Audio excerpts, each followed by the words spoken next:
Imagine you are sitting in front of your terminal at 3 o'clock in the morning. The room around you is silent, save for the faint hum of your computer fan. Outside, the world is asleep, but inside your terminal, a quiet crisis is unfolding. Your system monitoring dashboard is completely green. The graphs show flat, healthy lines. The central processing unit, or CPU, usage is sitting comfortably at 40%. The memory consumption is stable, and the database pool has plenty of available connections. According to every chart on the wall, your application is operating in perfect health. Yet, your customer support channels are lighting up with urgent escalations. Users are reporting that they cannot complete checkout. Transactions are failing silently, leaving customers confused and frustrated. When you search through your logs, you find nothing but a sea of standard, low-severity informational statements. This scenario represents one of the most frustrating and costly realities of modern software engineering. It is the illusion of system health. It is the moment when traditional monitoring fails you completely. You are staring into a black box, unable to explain why a system is failing when all the indicators claim it is healthy. This mismatch between outward metrics and internal reality is the exact problem that observability was designed to solve. To understand observability, we must first clear away a very common industry misconception.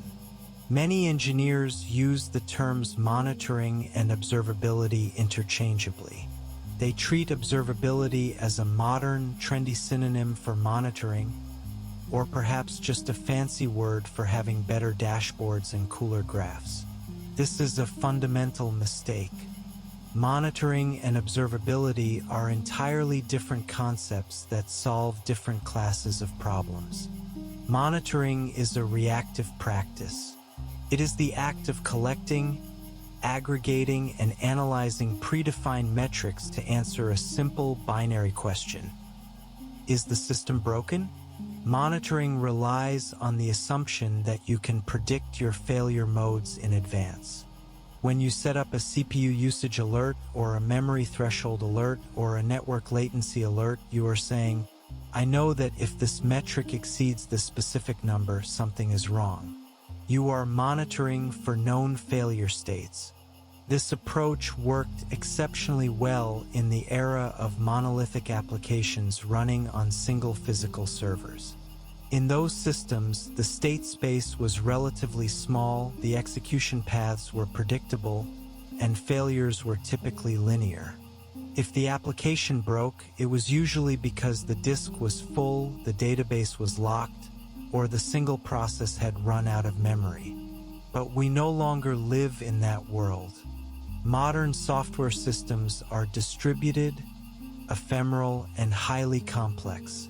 We build applications using microservices, serverless functions, dynamic cloud infrastructure, and message brokers. In these environments, the system state space is effectively infinite.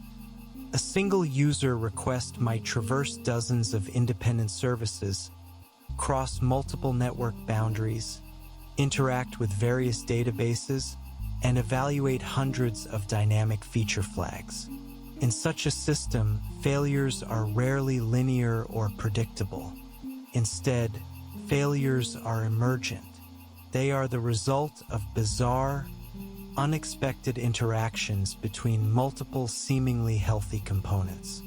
A network hiccup in service A causes service B to retry a request, which exhausts the connection pool in service C, which triggers an old bug in service D, resulting in a silent failure that only affects users in a specific geographic region who are running an outdated web browser.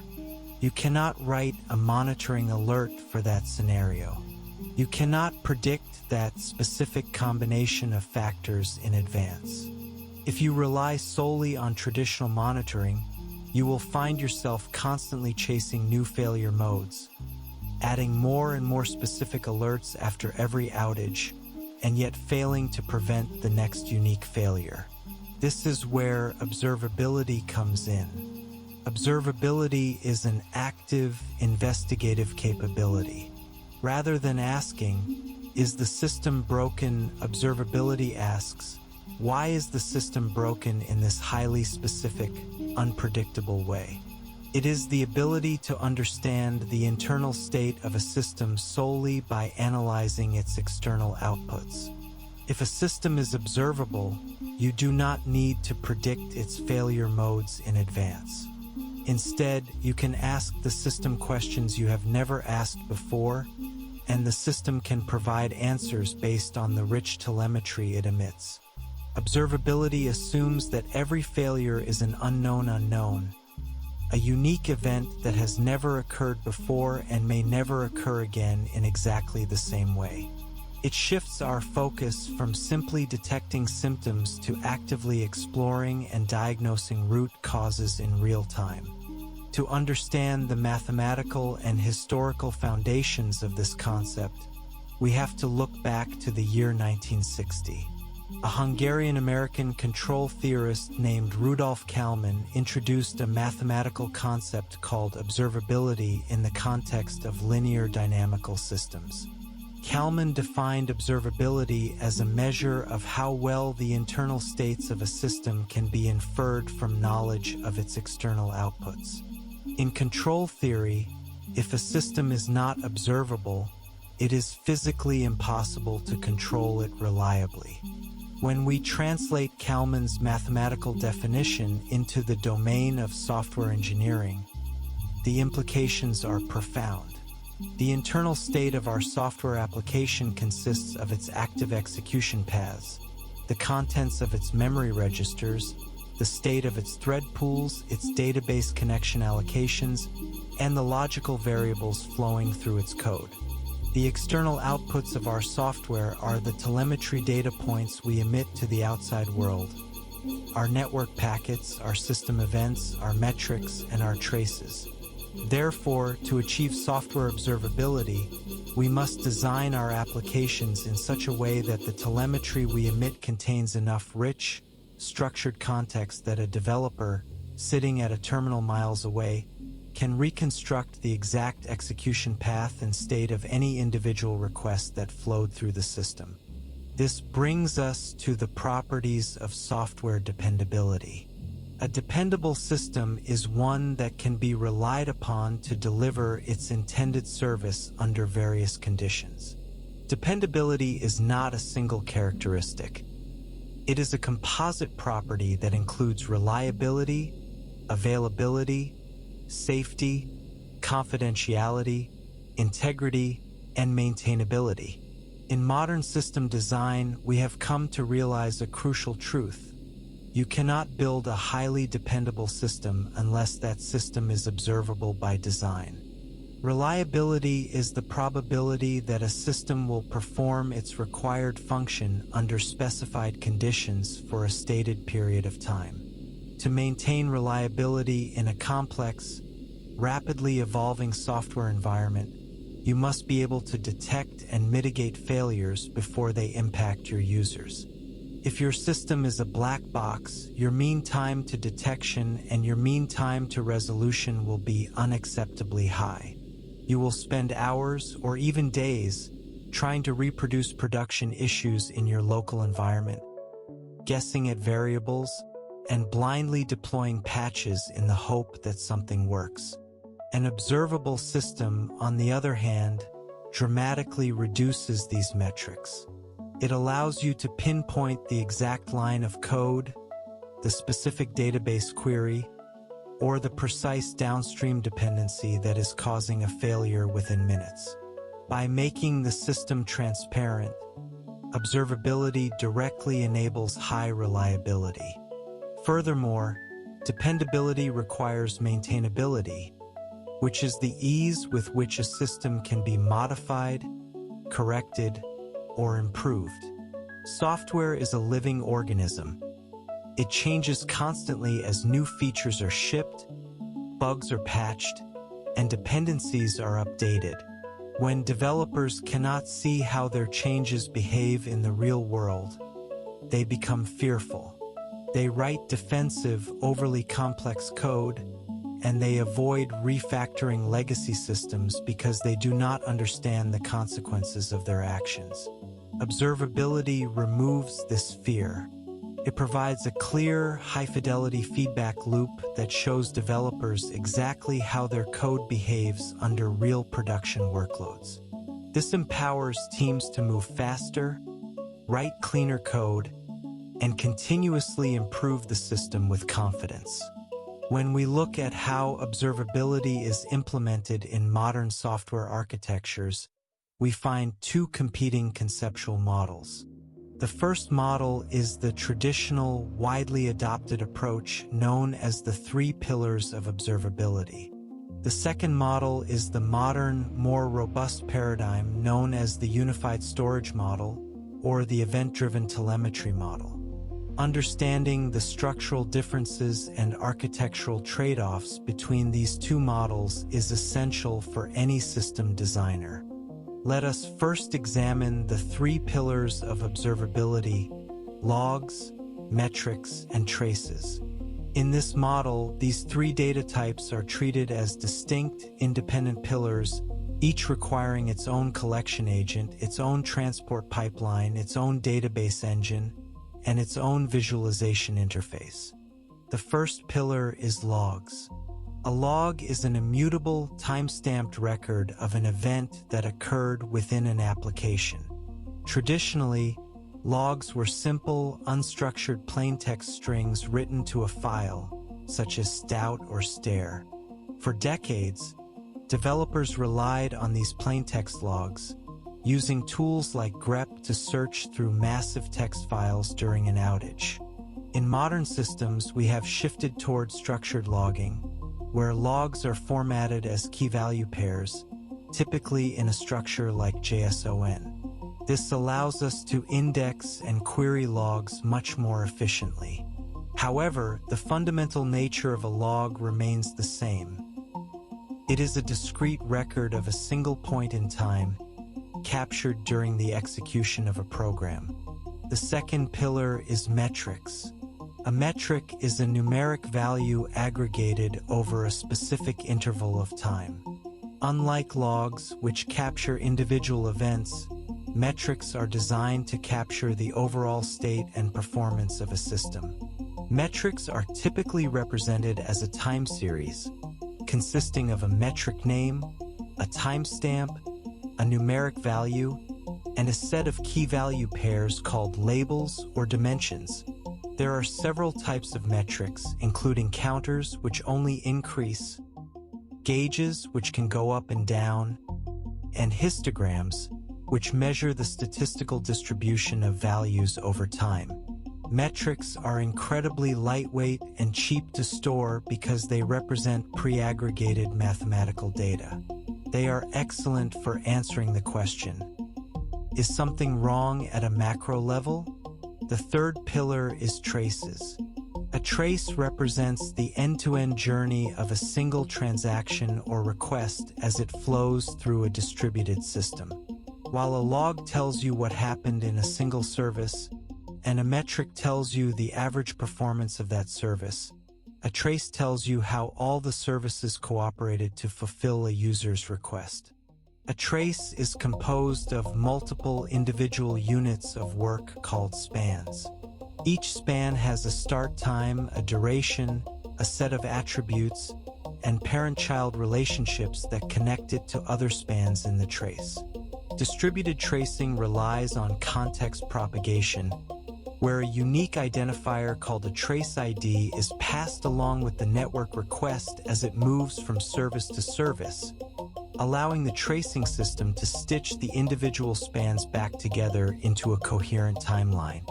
While the 3 pillars model has been the industry standard for several years, it has a massive architectural flaw. The data is siloed. Because logs, metrics, and traces are collected and stored in separate, independent systems, they lack shared context. Imagine you are investigating an outage using a three-pillar setup. You start by looking at your metrics dashboard, where you notice a sudden spike in latency for a specific API endpoint. To understand why this spike occurred, you must copy the timestamp from the metric graph, open your logging tool, paste the timestamp, and search for error logs that occurred around that time. When you find an error log, you see that it contains a trace ID. You copy that trace ID, open your distributed tracing tool, paste the ID, and load the trace to see the end-to-end execution path. This process is known as context switching. It introduces massive cognitive load, slows down your troubleshooting process, and creates friction during high-pressure outages. More importantly, because the data models of these three pillars are completely disconnected under the hood, it is extremely difficult to automate the correlation of this data. You cannot easily ask your system, show me all the logs associated with the slowest 5% of the traces that occurred while our metric throughput was dropping. This brings us to the alternative paradigm, the unified storage model. In this model, we reject the idea that logs, metrics, and traces are separate, distinct pillars. Instead, we recognize that they are all simply different views of a single foundational entity, the structured event. A structured event is a rich, highly dimensional JSON-like object that captures the complete execution context of a single unit of work, such as an HTTP request, a database query, or a background job. A structured event contains a timestamp, a duration, and an arbitrary number of key-value pairs representing the context of that execution. This context includes technical details, such as the host name, the container ID, the build version, and the database query string. It also includes business-focused context, such as the customer ID, the tenant tier, the user's geographic location, and the active feature flags. In the unified storage model, we collect these rich structured events and write them to a single, highly performant, column-oriented database. We do not aggregate the data before we store it. We store the raw, unaggregated events in all their high-dimensional glory. Once we have this single, unified pool of rich event data, we can derive all three traditional pillars from it on the fly at query time. If we want to see logs, we simply query the individual structured events and display them as a list of sequential actions. If we want to see metrics, we run mathematical aggregations over specific keys within our structured events, such as calculating the 99th percentile of the duration key over a 1-minute window. If we want to see traces, we simply filter our structured events by a shared trace ID and render them as a parent-child timeline using the span IDs and parent IDs embedded within the events. The architectural benefits of the unified storage model are immense. First and foremost, it completely eliminates context switching. When you are looking at a latency spike on a graph, you are not looking at a pre-aggregated time series metric. You are looking at an aggregation of the raw structured events. With a single click, you can instantly drill down from that aggregated line to inspect the individual raw events that make up that spike. You can ask deep, high-dimensional questions such as, show me the distribution of customer IDs for all events where the database duration was greater than 2 seconds and the error flag was true. Furthermore, the unified storage model solves the high cardinality challenge that plagues traditional metric databases. Cardinality refers to the size of the set of unique values for a given dimension or label. For example, a dimension like gender has low cardinality, as it has only a few unique values. A dimension like user ID, credit card number, or IP address has extremely high cardinality, as there can be millions of unique values. Traditional time series databases, which power most metric systems, are structurally incapable of handling high cardinality. When you add an high cardinality label like user ID to a metric in Prometheus, the database must create a separate, unique time series stream for every single unique user ID. This leads to a combinatorial explosion of time series, which rapidly consumes all the memory of your metric server and causes it to crash. As a result, developers are forced to throw away high cardinality context, stripping user IDs, request IDs, and specific URLs from their metrics. This means that when a metric spike occurs, you cannot use that metric to determine which specific users are being impacted. The unified storage model, by leveraging column-oriented databases designed for big data, handles high cardinality data with ease. In a columnar database, data is stored on disk column by column rather than row by row. This means the database can scan millions of values for a single column, such as user ID, in milliseconds, while ignoring all other columns. This allows developers to inject massive amounts of rich, high cardinality context into every single telemetry event without worrying about breaking the storage engine. Of course, the unified storage model comes with its own set of architectural trade-offs. The primary challenge is cost and resource consumption. Storing raw, unaggregated, high-dimensional events is significantly more expensive than storing pre-aggregated metrics. The volume of data generated by a high-traffic microservices application can easily reach petabytes per day. This requires massive disk storage, high network bandwidth, and powerful query engines to process. Managing such an infrastructure internally is highly complex, often forcing companies to choose between dedicating significant engineering resources to maintain their own telemetry clusters or paying substantial fees to commercial, cloud-hosted observability providers. We must also consider the right path complexity of the unified storage model. Aggregating data at the edge, before it leaves the application, is relatively simple and requires minimal memory. However, sending every single structured event over the network requires robust serialization, compression, and buffering mechanisms within the application to ensure that telemetry collection does not introduce latency or performance degradation to the core user paths. This discussion of telemetry models brings us to a fundamental realization about the software development process. Telemetry is not just an operational tool for keeping the lights on in production. It is a critical software engineering tool that acts as a continuous reality check for validating developer intent. When we write code, we are operating in an idealized, abstract world. We sit in our local development environments, writing code on our high-performance workstations, testing it with clean, predictable mock data, and running it in single-user isolation. In this sterile environment, it is easy to build a mental model of how our code behaves.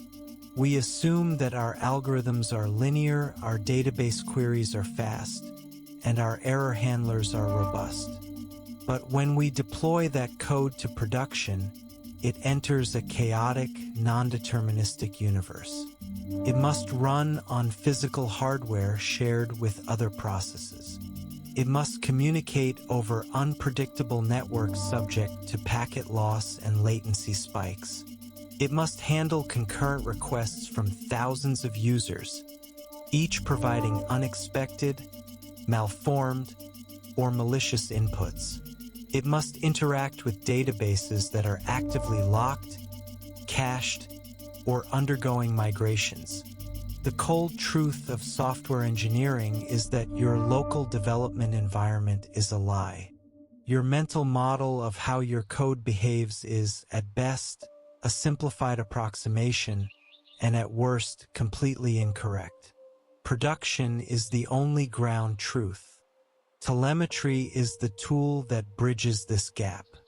It acts as the physical evidence of execution, proving whether your code actually behaves in the real world the way you intended it to. It is the ultimate feedback loop for a developer. Consider a simple example. You write an optimization to cache a specific database query in your application. In your local testing, you verify that the cache is hit and the query is avoided. You feel confident and ship the code to production. If you do not have deep, rich telemetry, you will assume your task is complete. But with telemetry, you can validate your intent. You look at the production event stream and analyze the cache hit rate. To your surprise, you find that in production, the cache hit rate is only 5%. Why? Because you discover that the production query keys are far more diverse than your local mock keys, causing the cache to constantly evict active entries due to memory pressure. Telemetry has just disproved your assumption, saved your system from a silent performance degradation, and forced you to rethink your caching strategy. This validation of developer intent is particularly crucial as code moves through its lifecycle in production. To understand how to design and instrument software for the long term, we must examine the concept of the maintenance horizon. The maintenance horizon represents the temporal boundary where the cost of maintaining a piece of software begins to exceed the cost of its original development. In modern organizations, software is written once, but it is read, modified, and maintained thousands of times by dozens of different engineers over many years. This realization leads to a clean conceptual division of code into two distinct categories: disposable code and durable code. Disposable code is short-lived, experimental, or highly transient. This includes minimum viable products designed to test a business hypothesis, short-lived marketing campaigns, temporary migrations, and quick scripts written to solve an immediate, one-time problem.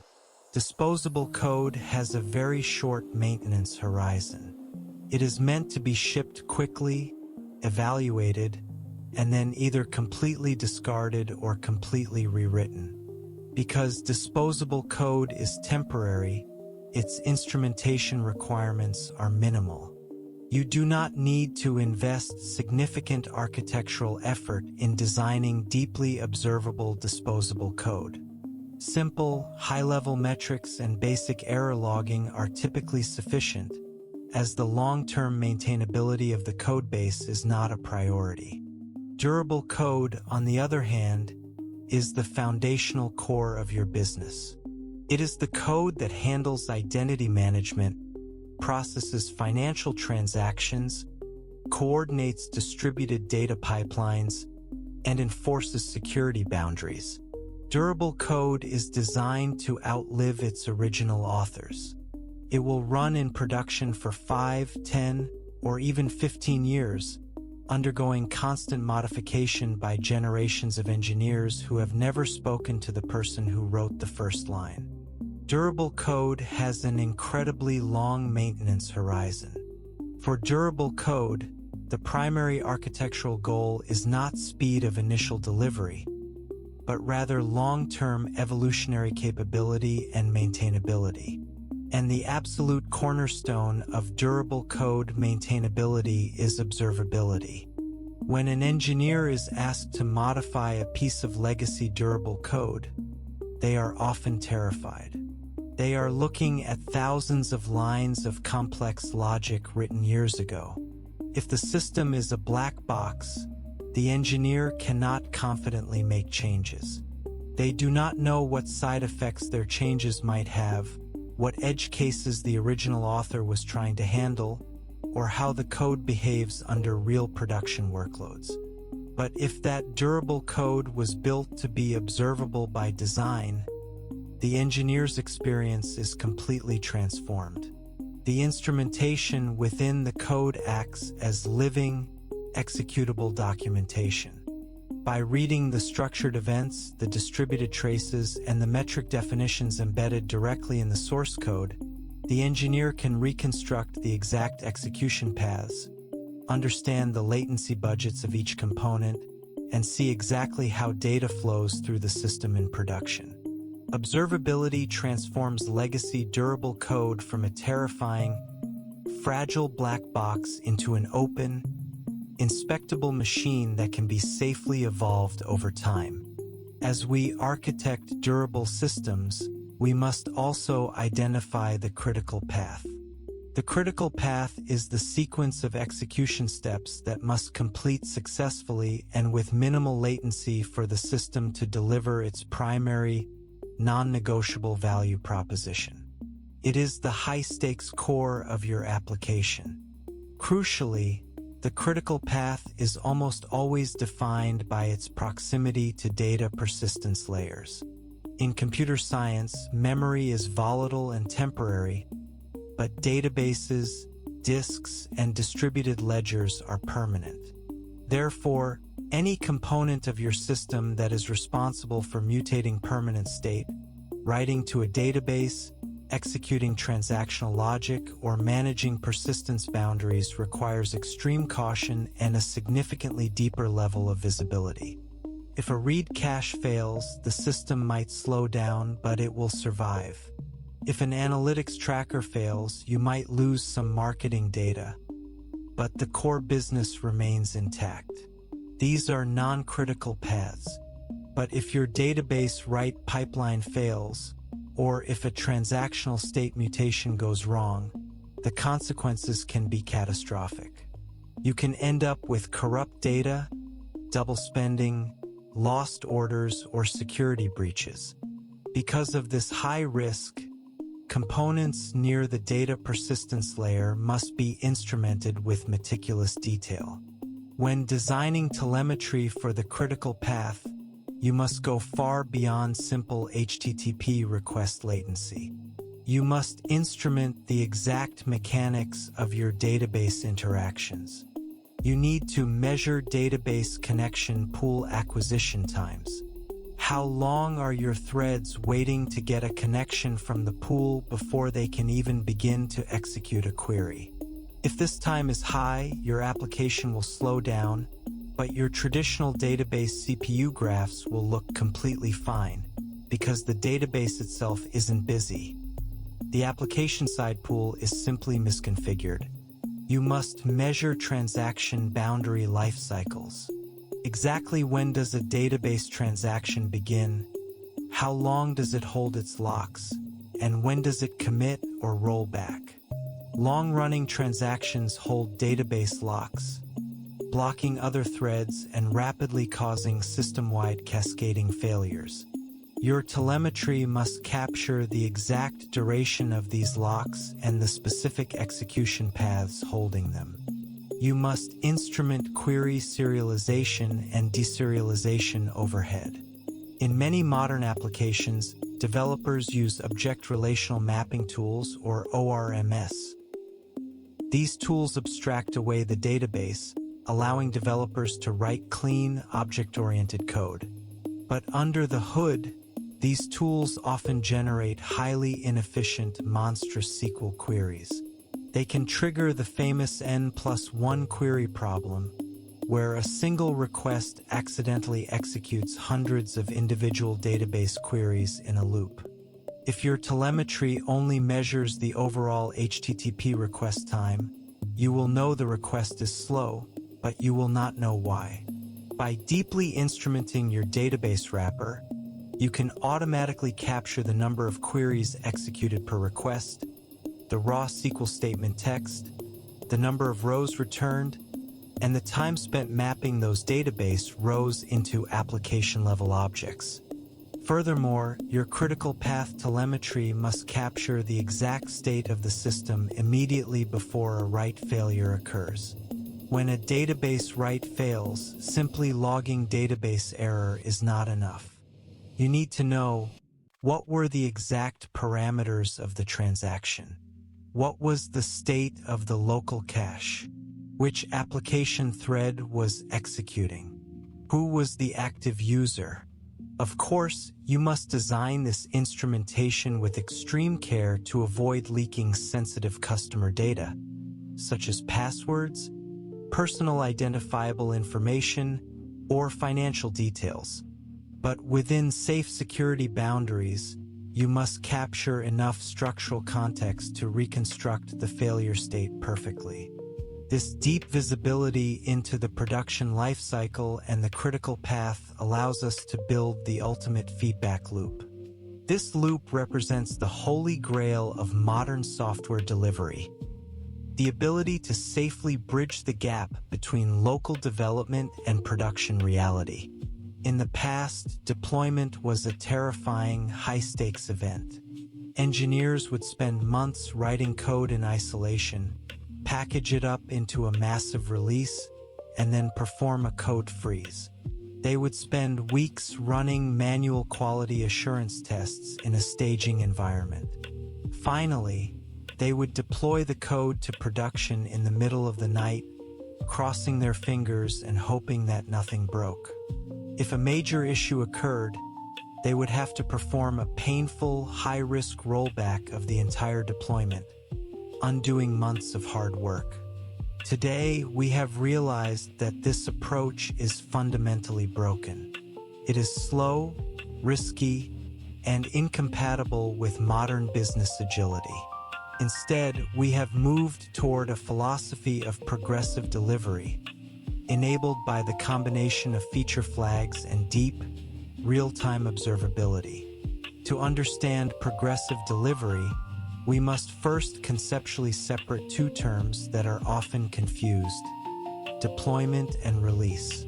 Deployment is the physical act of copying our compiled application bytes to our production infrastructure, starting the new processes, and routing a path for network traffic to reach them. Deployment is a purely technical operation. Release, on the other hand, is the business decision to expose a new feature or code path to real users. In traditional systems, deployment and release are tightly coupled. The moment the new code is deployed to the servers, it is active for 100% of your users. If there is a bug in that code, 100% of your users will instantly experience it. Progressive delivery decouples deployment from release. It allows us to deploy new code to production completely silently, without exposing it to any users.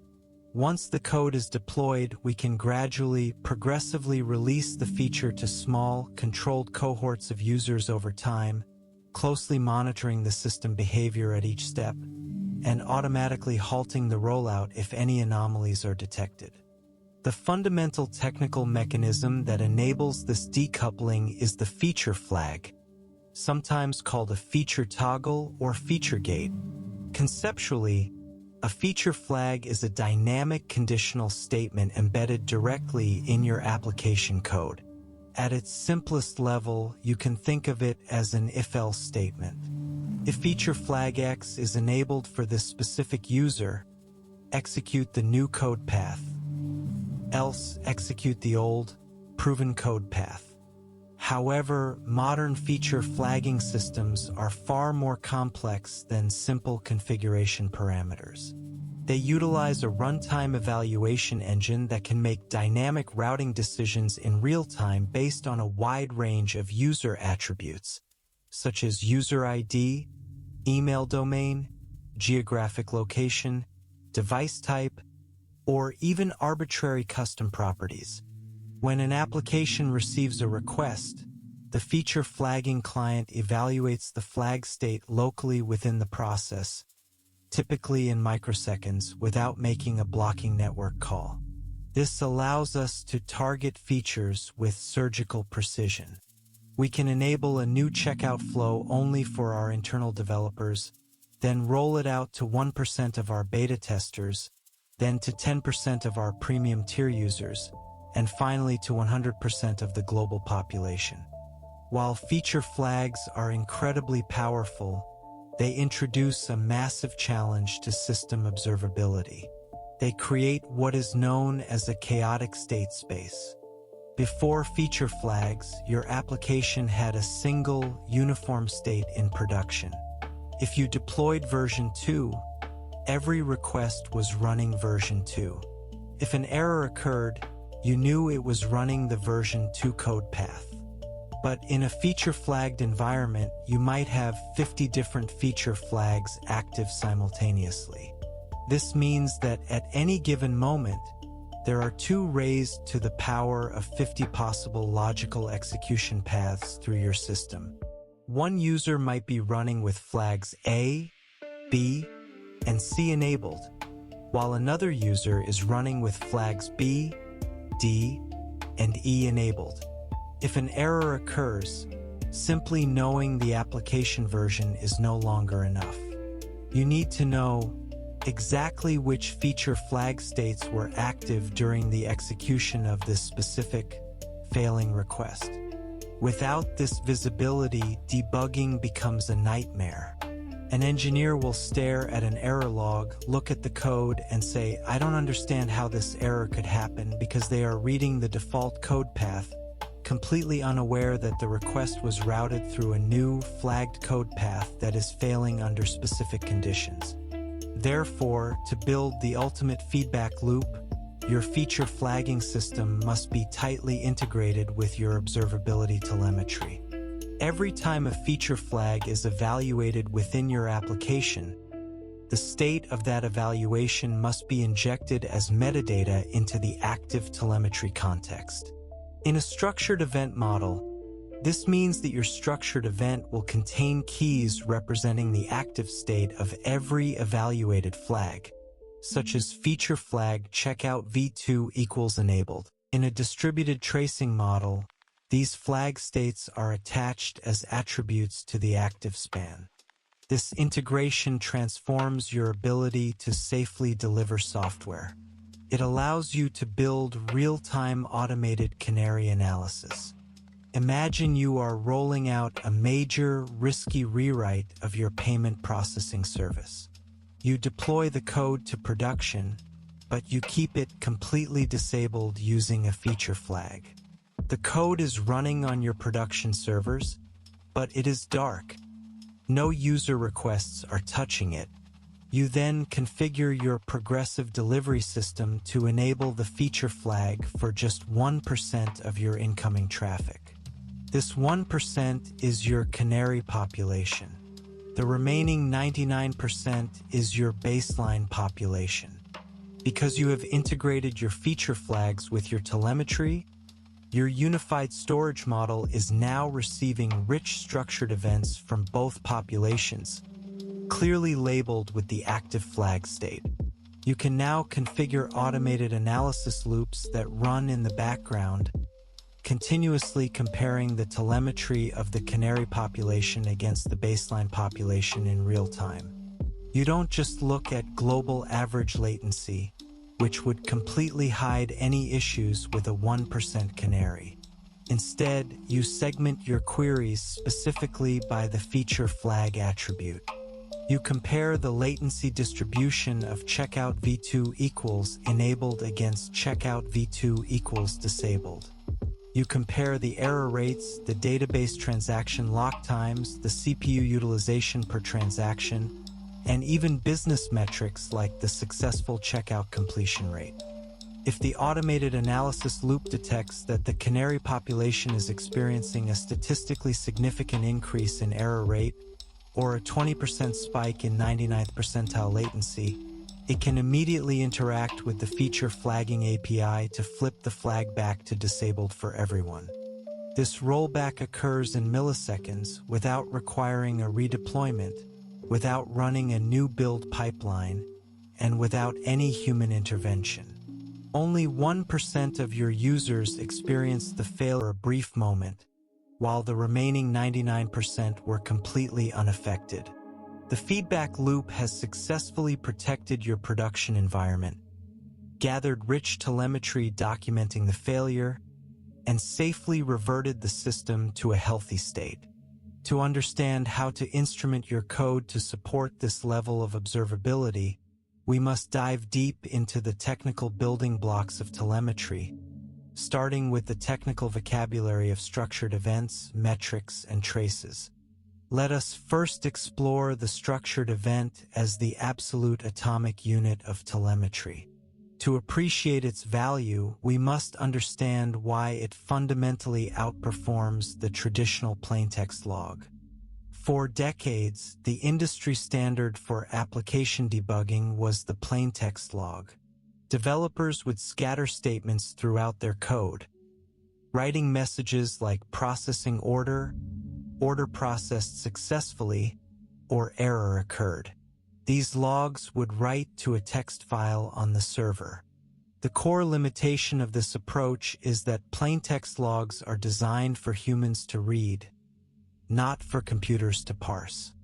When you have a high-traffic system generating millions of logs per second, a human cannot sit and read them. You must use software to aggregate, parse, and analyze the logs. But parsing unstructured text is incredibly expensive and fragile. To extract meaning from a plaintext log, your log ingestion pipeline must run complex regular expressions, or regex, over every single incoming line of text. For example, if your log says processed order 73 in 42 milliseconds for user 902, your log parser has to run a regular expression to extract the order ID 73, the duration 42, and the user ID 902. If a developer makes a minor change to the log string in the codebase, perhaps changing the word in to elapsed time, the regular expression will fail silently. The ingestion pipeline will stop parsing the variables, your search indexes will break, and your monitoring dashboards will suddenly show zero data. Furthermore, plaintext logs are structurally isolated. Each log is a single, discrete line of text with no connection to the logs that came before or after it. If Service A logs processing request, Service B logs database query, and Service A logs request complete, there is no structural relationship between these statements. During a concurrent outage where thousands of requests are running simultaneously, these logs are interleaved in a chaotic jumble, making it practically impossible to reconstruct the sequence of actions for a single specific user request. The structured event completely solves these problems by treating telemetry as a machine-first, developer-friendly data structure. A structured event is not a string of text. It is an object, typically modeled as a set of key-value pairs. When you instrument your code with structured events, you do not write a message string. Instead, you initialize an event container at the beginning of a logical unit of work, such as an HTTP request. As the code executes, you continuously append context to this container as key-value pairs. If the request authenticates, you append user ID equals 902. If the request processes an order, you append order ID equals 73. If the code queries the database, you append database query count equals 3 and database duration milliseconds equals 42. Importantly, you do not write out these details as separate, independent log statements. You accumulate them inside the single event container representing that specific execution. When the unit of work completes, the event container is serialized, typically into JSON format, and sent over the network to your telemetry pipeline as a single, rich, unified event. The benefits of this approach are profound. Because the data is already structured, your ingestion pipeline does not need to run expensive regular expressions. It can parse the JSON instantly and index the fields directly. There is no risk of a developer breaking the parser by changing a string, because the keys remain consistent and the values are strongly typed as integers, floats, strings, or booleans. Most importantly, the structured event preserves the complete execution context. Every field you appended during the lifetime of that request is present in that single final event. You do not need to stitch together disparate log lines using timestamps or custom correlation keys. The story of that request is entirely self-contained within a single, wide, highly dimensional record. To understand why this structural integrity is so critical, we must contrast it with the structural limits of metrics, particularly when dealing with high cardinality data. As we discussed earlier, a metric is a pre-aggregated numeric value. It is designed to summarize the behavior of many events over a specific time window. For example, if your service processes 1,000 requests in a minute, your metric system will not store those 1,000 individual requests. Instead, it will calculate an aggregation, such as the average response time or the total request count, and store that single aggregated number for that minute. While this makes metrics incredibly cheap and efficient from a storage perspective, it introduces a severe mathematical limitation. Aggregations inherently hide real edge case problems. Consider the average. The average is one of the most dangerous and misleading metrics in software engineering. Imagine you have a service that processes 10 requests. 9 of those requests complete in 10 milliseconds, but the 10th request takes 10 seconds because it triggered a database deadlock. If you calculate the average response time for those 10 requests, it comes out to approximately 1,000 milliseconds or 1 second. This average tells you a completely false story. It tells you that all your requests are taking about 1 second. In reality, 90% of your users experienced blazing fast performance of 10 milliseconds, while 10% experienced an unacceptable failure of 10 seconds. The average has completely hidden the pain of your worst performing requests. To mitigate this, experienced engineers avoid averages and instead rely on percentiles, such as the 95th, 99th, or 99.9th percentile. The 99th percentile represents the value below which 99% of your observations fall. It shows you the worst performance experienced by the top 1% of your users.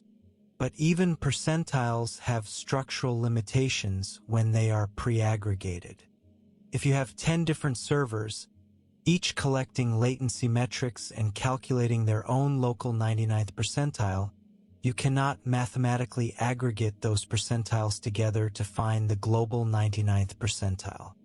If server A has a 99th percentile of 2 seconds and server B has a 99th percentile of 1 second, you cannot simply average those two numbers to get 1.5 seconds. That is mathematically invalid. To find the true global 99th percentile, you must have access to the raw, unaggregated underlying data points. This is the core limitation of metrics. They force you to sacrifice your raw data on the altar of storage efficiency. Once you aggregate, you have permanently thrown away the high cardinality context. You can no longer ask who was the specific user who experienced that 99th percentile latency. You can no longer ask which database query was running when that memory spike occurred. This is why we need the conceptual anatomy of a distributed trace. Distributed tracing is the specialized form of telemetry designed to preserve context across distributed boundaries. It allows us to follow a single request as it hops across dozens of independent services, processes, and network hops. To understand how distributed tracing works conceptually, we must first master its 3 core components: the trace, the span, and the context carrier. A trace is a directed acyclic graph of spans. It represents the entire tree of execution for a single request. A span is the fundamental building block of a trace. It represents a single, contiguous block of work with a defined start time and end time. For example, a span might represent the execution of an HTTP controller, a call to a downstream microservice, a database query, or the serialization of a payload. A span contains several critical metadata fields. First, a trace ID, which is a globally unique identifier shared by every span within the same trace. This ID links all the pieces of the puzzle together. Second, a span ID, which is a unique identifier for that specific span. Third, a parent span ID. This is the crucial link that establishes the hierarchy of the trace. If span B was triggered by span A, then span B's parent span ID will point directly to span A's span ID. This allows the tracing visualization tool to render the trace as a nested parent-child tree. Fourth, a name such as select user by identity. Fifth, attributes, which are arbitrary key-value pairs providing context about the work being done, such as database engine equals PostgreSQL. Sixth, events, which are structured, time-stamped annotations within the span, useful for marking specific moments in time, such as cache acquired. Finally, status, which indicates whether the work completed successfully or failed with an error. The magic of distributed tracing relies entirely on context propagation.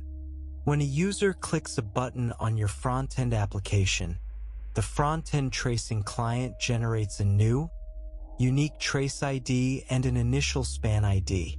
This initial span is called the root span. Now, imagine the front-end needs to make an HTTP request to your back-end gateway service. To propagate the tracing context across this network boundary, the front-end client must inject the trace context into the outgoing HTTP request headers. In the past, various tracing vendors used their own custom headers, such as Zipkin's B3 headers or Jaeger's custom headers.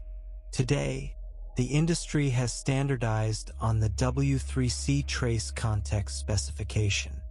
The W3C specification defines two primary HTTP headers, trace parent and trace state. The trace parent header is a single, hyphen-delimited string containing 4 distinct fields. The first field is the version, which is currently 00. The second field is the trace ID, represented as a 32-character hexadecimal string. The third field is the parent ID, which is the 16-character hexadecimal span ID of the span that is making the outbound request. The fourth field is the trace flags, represented as an 8-bit field, which is primarily used to indicate whether the request was sampled for tracing storage. When the back-end gateway service receives this HTTP request, its tracing middleware extracts the trace parent header. The gateway service does not start a new trace. Instead, it parses the trace ID from the header, creates a new child span, and sets its parent span ID to the span ID it extracted from the trace parent header. This process of injection and extraction continues as the request flows deeper into your architecture, moving from the gateway to the user service, then to the payment service, and finally to the database. However, context propagation is not always as simple as injecting headers into synchronous HTTP calls. In modern architectures, we frequently use asynchronous communication patterns, such as message brokers like Kafka or RabbitMQ. In an asynchronous model, Service A publishes a message to a queue, and Service B consumes that message at some unpredictable point in time in the future. To trace this asynchronous flow, context propagation must adapt. When Service A publishes a message, it cannot inject the trace context into HTTP headers because there is no active HTTP request. Instead, The tracing client must inject the trace context into the metadata envelope of the message itself, such as Kafka message headers. When Service B eventually polls the queue and consumes the message, its tracing library extracts the context from the message metadata. It starts a new child span, but it establishes a special relationship called a follow link rather than a traditional child of relationship. This follow link indicates to the tracing system that span B was triggered by span A asynchronously, allowing us to visualize the complete flow of data across our asynchronous message boundaries. This complex engineering orchestration is why OpenTelemetry has emerged as the undisputed industry standard. OpenTelemetry, often abbreviated as OTel, is a high-level, vendor-neutral collection layer. It is a project under the Cloud Native Computing Foundation, formed by the merger of two previous open-source projects, OpenTracing and OpenCensus. Before OpenTelemetry, the observability landscape was highly fragmented. Every vendor, such as Datadog, New Relic, or Dynatrace, had their own proprietary collection agents, their own custom SDKs, and their own data formats. This created massive vendor lock-in. If you wanted to switch from one observability platform to another, you had to completely rewrite your application's instrumentation code, replace all your server agents, and learn entirely new systems. The core philosophy of OpenTelemetry is to completely separate the instrumentation layer from the storage and analysis layer. OpenTelemetry provides a single, unified, open-source set of APIs, SDKs, and tooling that allows you to generate, collect, and export telemetry data in a standard, open format. Importantly, OpenTelemetry does not provide a database, a storage engine, or a visualization UI. It is purely the collection engine. By instrumenting your application using the OpenTelemetry API, you ensure that your code remains completely decoupled from any specific commercial vendor. You can export your telemetry in the standard OpenTelemetry protocol format, or OTLP. If you decide to switch vendors in the future, you do not need to modify a single line of your application code. You simply update the configuration of your OpenTelemetry collector to route the OTLP data stream to your new provider. Let us explore the core architecture of OpenTelemetry within your application. At the base is the API, which is the clean, abstract interface you use to write your instrumentation. The API defines how to create spans, record metrics, and emit logs. Importantly, the API has zero external dependencies. If no concrete implementation is registered, the API simply acts as a safe, no-op implementation, ensuring your application doesn't crash if telemetry is disabled. Above the API is the SDK, which is the concrete implementation of the API for a specific language runtime, such as Java, Go, or Node.js. The SDK is responsible for the heavy lifting, managing the state of spans in memory, implementing transaction buffers, performing batching, handling context propagation, and exporting the data over the network. Finally, there is the OpenTelemetry collector. The collector is a separate, high-performance process that runs alongside your application, typically as a sidecar container or a centralized cluster service. The collector acts as a local proxy for your telemetry data. It has three main components: receivers, processors, and exporters. Receivers are configured to accept telemetry data in various formats, such as OTLP, Jaeger, or Zipkin. Processors perform operations on the data while it is in transit. They can batch events to improve transport efficiency, filter out noisy or sensitive data, add infrastructure metadata, or perform intelligent sampling. Exporters are responsible for sending the process data to one or more back-end storage systems, whether that is an open-source tool like Jaeger or Prometheus, or a commercial SaaS platform. This powerful architecture enables us to perform rich data enrichment and inject deep business context into our telemetry streams. To make telemetry truly actionable during an active, high-pressure outage, you must enrich your raw technical metrics with two distinct categories of metadata: execution context and business context. Execution context represents the physical and logical environment in which your code was executing. It answers the question, where and how was this request processed? Crucially, execution context should be injected automatically by your telemetry framework and infrastructure collectors, requiring zero effort from your application developers. This context includes, first, build and deployment metadata. This includes the build version, the git commit hash, and the deployment environment, such as production, staging, or canary. This is vital for correlating sudden changes in performance or error rates with specific deployments. Second, infrastructure metadata.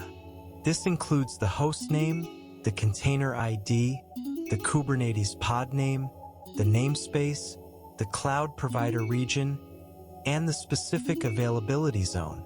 This allows you to quickly isolate failures that are caused by underlying infrastructure issues, such as a failing physical server in a specific AWS availability zone.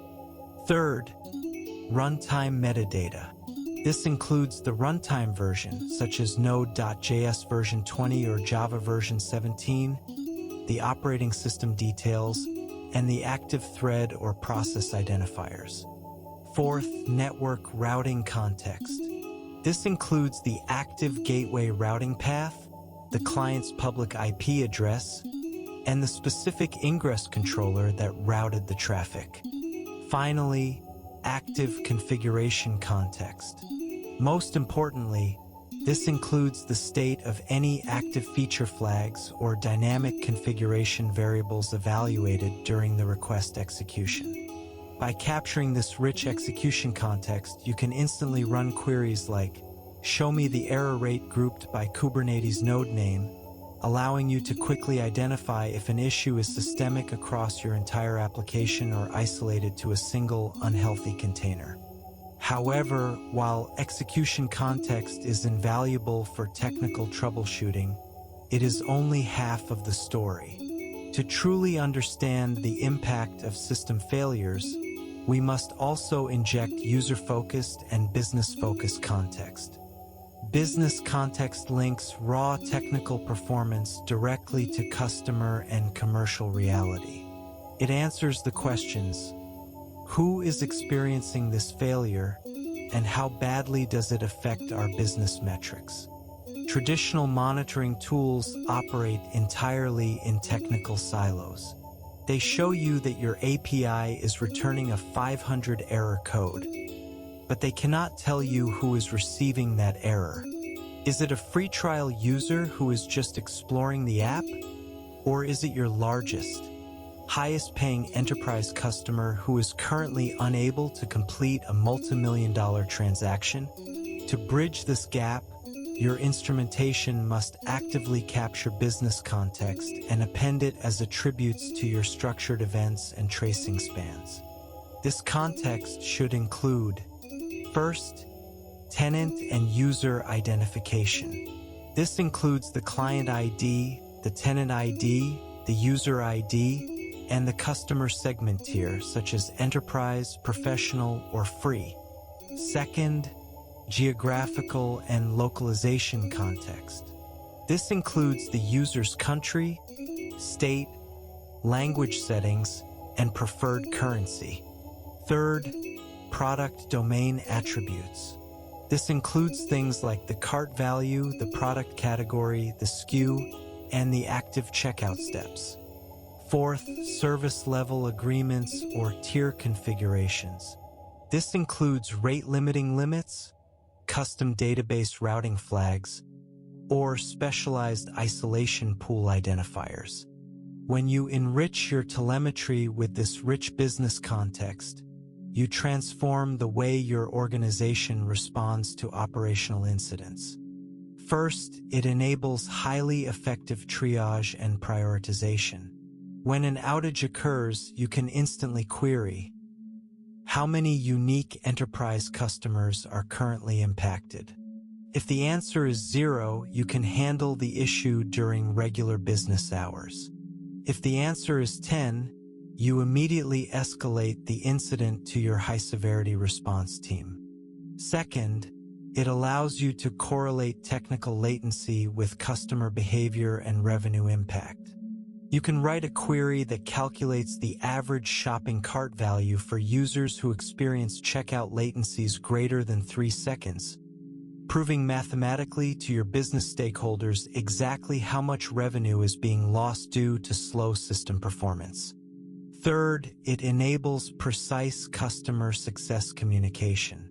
When a major bug is patched, your customer success team can query the telemetry to find the exact list of user IDs who experienced that specific error over the past 48 hours, allowing them to proactively reach out to those customers with personalized apologies and explanations, turning a potential churn event into a positive relationship-building moment.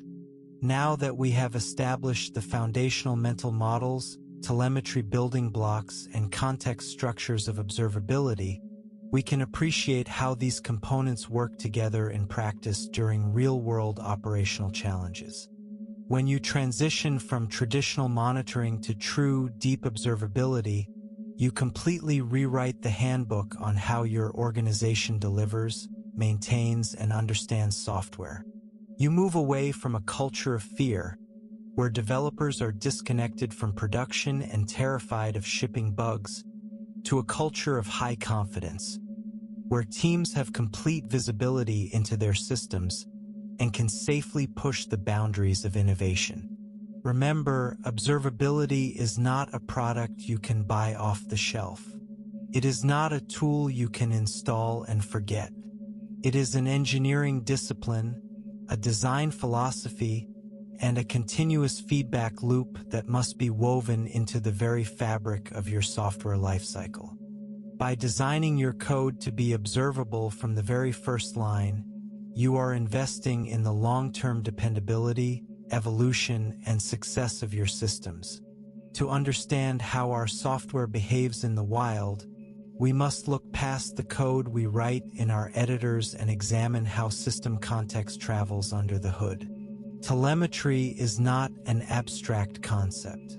It is a stream of physical data traveling through physical wires, written to physical memory, and organized on physical disks. Every time a user interacts with our system, they trigger a sequence of electrical signals, network packets, memory allocations, and state changes. To capture this complexity without drowning in syntax, we must master the underlying data mechanics of telemetry. We begin this investigation by exploring the absolute atomic unit of telemetry, the structured event, and understanding why it fundamentally outperforms the traditional plaintext log. For decades, the standard way to understand a running application was the plaintext log. Developers would scatter simple text statements throughout their code, writing messages such as starting transaction, order processed, or database query failed. These messages would be appended to a file on the server's disk, and when the system broke, an engineer would log into the server and use search utilities to parse the text. While this approach was simple and familiar, it has deep architectural limitations that make it entirely unsuitable for modern, distributed systems. The fundamental flaw of the traditional plaintext log is that it is designed for human eyes, not for computer processors. When your system scales to process thousands or millions of transactions per second, It is physically impossible for a human being to read the logs. The data must be processed, indexed, and analyzed by machines. But a machine cannot easily understand a raw string of text. To extract meaning from a plaintext log, a log management system must ingest the raw string and run it through a complex parsing engine, typically using regular expressions. Regular expression parsing is an incredibly expensive and fragile operation.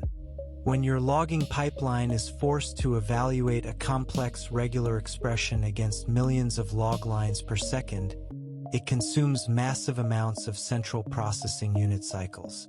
This processing overhead can quickly become a bottleneck, slowing down your telemetry pipeline and delaying your ability to see production issues. Furthermore, regular expression parsing is highly fragile. If a developer makes a minor change to a log message in the codebase, such as changing a lowercase letter to an uppercase letter or adding a single space, the regular expression will fail silently. The parsing engine will no longer be able to extract the variables. Your search indexes will break, and your monitoring dashboards will suddenly show incorrect or missing data. Plain text logs are also structurally isolated. Each log line is written as a single, discrete event with no built-in connection to the logs that came before or after it. If Service A writes a log message saying processing request, and Service B writes a log message saying database query completed, there is no structural relationship between these two statements. During a high-traffic period, thousands of requests are running concurrently, and the logs from all these different requests are written to the disk in a chaotic interleave jumble. To reconstruct the execution path of a single specific request, an engineer must manually search for correlation keys, match timestamps, and try to piece the story back together. This manual reconstruction is slow, error-prone, and incredibly stressful during an active production outage. The structured event completely transforms this model by treating telemetry as a machine-first, developer-friendly data structure.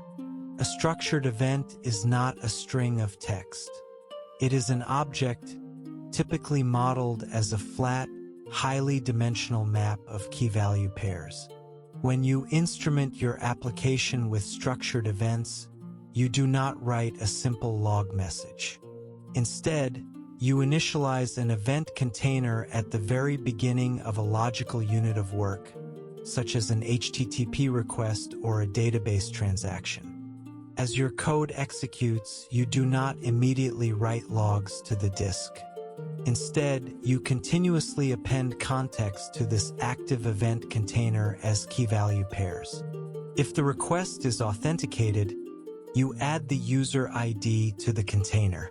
If the code executes a database query, you add the query string, the database duration, and the number of returned rows. If a feature flag is evaluated, you append the name of the flag and the resulting state. You accumulate this context throughout the entire lifetime of the transaction, maintaining a single, rich, unified representation of that execution in the application's memory. When the unit of work finally completes, the event container is serialized into a standard, structured format such as JSON, protocol buffers, or CBOR, and sent over the network to your telemetry pipeline as a single, wide-structured event. This structural shift provides massive advantages.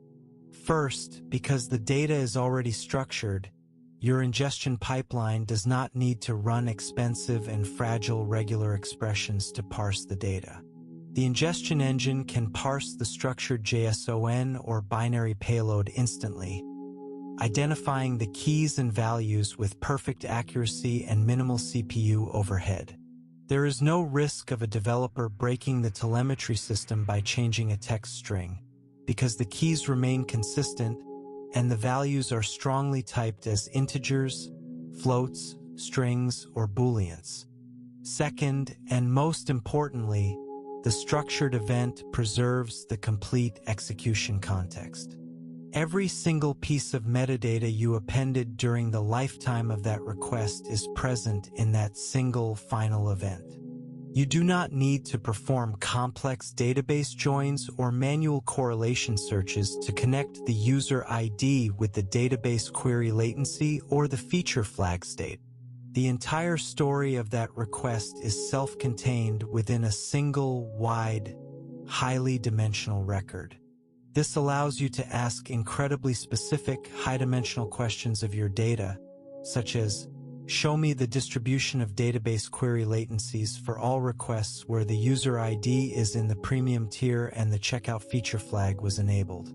While the structured event represents the atomic building block of deep visibility, we must also understand the historical and structural role of metrics, as well as the severe limitations that make them incapable of handling modern debugging needs on their own. A metric is a numeric value aggregated over a specific interval of time. Unlike structured events, which capture the complete, raw context of individual executions, metrics are designed to summarize the behavior of many events. Metrics are typically stored in a specialized database called a time series database, or TSDB. Under the hood, a metric is represented as a series of data points, where each data point consists of a metric name, a timestamp, a numeric value, and a set of key value pairs called labels or dimensions. Metrics are incredibly popular because they are highly efficient and cheap to store. When you process millions of requests per second, storing a raw structured event for every single request can require massive amounts of storage and network bandwidth. To reduce this cost, you can aggregate the data at the edge within the application itself before sending it over the network. For example, instead of sending 1,000 individual structured events representing 1,000 user requests, your application can maintain an internal counter. Every time a request completes, the application increments the counter. At the end of a 1-minute window, the application reads the counter value, writes it to the time series database as a single metric point, and resets the local counter. The database only needs to store a single number for that minute, regardless of whether you process 10 requests or 10 million requests. To optimize this storage even further, modern time series databases employ sophisticated compression algorithms. One of the most famous algorithms is Gorilla compression, originally developed by Facebook. Gorilla compression relies on the mathematical reality that consecutive timestamps in a time series are highly predictable, and consecutive numeric values often change very little. To compress timestamps, Gorilla calculates the difference between the current timestamp and the previous timestamp, known as the delta. It then calculates the difference between the current delta and the previous delta, known as the delta of deltas. If the time series data is collected at regular intervals, this delta of deltas is usually 0. Gorilla uses a variable length bit encoding to represent these values, encoding as 0 delta of deltas using a single bit. To compress the numeric values, which are typically stored as 64-bit floating point numbers, Gorilla uses bitwise exclusive OR XOR operations. When you perform an XOR operation between two successive floating point values, many of the bits are identical, resulting in a sequence of leading and trailing zeros. Gorilla identifies these zeros, discards them, and stores only the significant bits, along with a short header indicating the number of leading and trailing zeros that were removed. This allows time series databases to compress floating point values down to an average of just 1.3 bytes per data point, enabling organizations to retain years of high-level metric history at extremely low cost. However, this incredible storage efficiency comes with a devastating architectural trade-off. mathematical aggregations and rollups inherently hide real, edge case problems. When you aggregate raw data into a metric, you are permanently throwing away the underlying distribution and context. You are summarizing a complex, multidimensional story into a single, flat number. Consider the common practice of calculating the average response time of an application. The average is a highly misleading mathematical abstraction. Imagine your application processes 10 requests.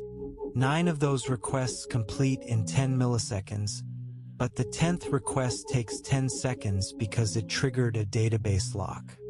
If you calculate the average response time for these 10 requests, it comes out to approximately 1,000 milliseconds or 1 second. This average tells you a completely false story. It suggests that all your users are experiencing a moderate, acceptable delay of 1 second. In reality, 90% of your users experienced blazing fast performance of 10 milliseconds, while 10% experienced an absolute failure of 10 seconds. The average has completely masked the pain of your worst performing requests, leaving you blind to a critical production issue. To solve this, experienced engineers avoid averages and instead use percentiles, such as the 95th, 99th, or 99.9th percentile. The 99th percentile represents the value below which 99% of your observations fall. It shows you the worst performance experienced by the top 1% of your users. However, even percentiles suffer from severe structural limits when they are pre-aggregated and rolled up. In a large-scale system, you do not have a single server. You have a cluster of dozens or hundreds of servers, each processing a fraction of your traffic. Each server collects its own local telemetry and calculates its own local 99th percentile. If server A has a 99th percentile latency of 2 seconds, and server B has a 99th percentile latency of 1 second, you cannot mathematically aggregate those two percentiles together to find the global 99th percentile of your entire system. You cannot simply average them to get 1.5 seconds. That is mathematically invalid, because percentiles are based on the specific distribution of values within each server's population, and those populations can vary dramatically in size and shape. To find the true global 99th percentile, you must have access to the raw, unaggregated underlying data points, which traditional metric systems have already thrown away. This limitation is closely tied to the cardinality wall. Cardinality refers to the size of the set of unique values for a given dimension or label. For example, a dimension like HTTP method has low cardinality because it has only a few unique values. GET, POST, PUT, and DELETE. A dimension like country has moderate cardinality with around 200 unique values. But a dimension like user ID, order ID, container ID, or session token has extremely high cardinality, with potentially millions or billions of unique values. Traditional time series databases are structurally incapable of handling high cardinality. To understand why, we must look at how these databases are indexed. A time series database organizes data into independent time series streams, where each stream is identified by a unique combination of a metric name and a specific set of key value labels. Under the hood, the database maintains an inverted index, mapping every label key and value to a list of series identifiers that contain that label. This index allows the database to quickly find and aggregate the correct data points when you run a query. If you have a metric called HTTP requests total with 2 labels, method, which has 4 unique values, and status code, which has 5 unique values. The database needs to maintain and index exactly 20 unique time series streams. This is incredibly fast and efficient. But imagine you decide to add a high cardinality label, such as user ID, to this metric. If you have 1 million unique users, the database must now maintain and index up to 20 million unique time series streams. If you add another high cardinality label, like order ID, the number of unique streams explodes exponentially. When cardinality explodes, the inverted index of a traditional time series database bloats rapidly, consuming massive amounts of random access memory. The database must allocate memory to track the metadata and state of every single unique stream, leading to severe memory pressure, long garbage collection pauses, and eventual database crashes. To prevent this, time series databases enforce strict limitations on cardinality, forcing developers to strip high cardinality context from their metrics. This means that when a metric dashboard shows a sudden spike in error rates, you cannot use that metric to determine which specific users are being impacted, which container is failing, or which order ID triggered the bug. You are left with a symptom but no diagnostic context, forced to switch to other systems to search for the raw data. This structural gap is why distributed tracing is essential. Distributed tracing is the specialized telemetry pattern designed to preserve execution context as requests flow across network and process boundaries. To demystify distributed tracing, we must break down its conceptual anatomy, starting with the trace, the span, and the mechanics of context propagation. A distributed trace is a directed acyclic graph of spans. It represents the end-to-end journey of a single transaction or request as it moves through a complex architecture of microservices, databases, queues, and third-party APIs. A span is the fundamental structural unit of a trace. It represents a single, contiguous block of work with a defined start time and duration. A span can represent anything from a high-level HTTP request handler to a low-level database query, a cryptographic operation, or the rendering of a user interface component. To understand the mechanics of a trace, we must examine the specific properties of a span. Every span contains several critical fields. First, a trace ID. This is a globally unique 16-byte or 32-character hexadecimal string that is shared by every single span within the same trace.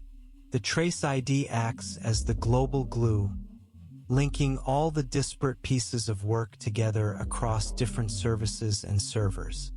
Second, a span ID. This is an 8-byte or 16-character hexadecimal string that uniquely identifies that specific block of work. Third, a parent span ID. This is the crucial field that establishes the hierarchy of the trace. If span B is triggered as a direct result of span A, then span B's parent span ID will point directly to span A's span ID. This parent-child relationship allows tracing visualization engines to reconstruct the directed acyclic graph and render the trace as a nested, interactive timeline. Fourth, a name. This is a low cardinality, human-readable string that describes the operation being performed, such as execute SQL query or process credit card payment. Fifth, timestamps. This includes a high-precision start timestamp and end timestamp, which are used to calculate the exact duration of the span. Sixth, span attributes. This is a collection of key-value pairs that provide specific, high cardinality context about the work being done, such as database engine equals PostgreSQL or HTTP status code equals 200. Seventh, span events. These are structured, time-stamped annotations within the span, useful for marking specific instantaneous moments in time, such as cache lookup hit or connection established. Finally, status. This indicates whether the work completed successfully or failed with an error, along with an optional error message. The magic of distributed tracing relies entirely on the concept of context propagation.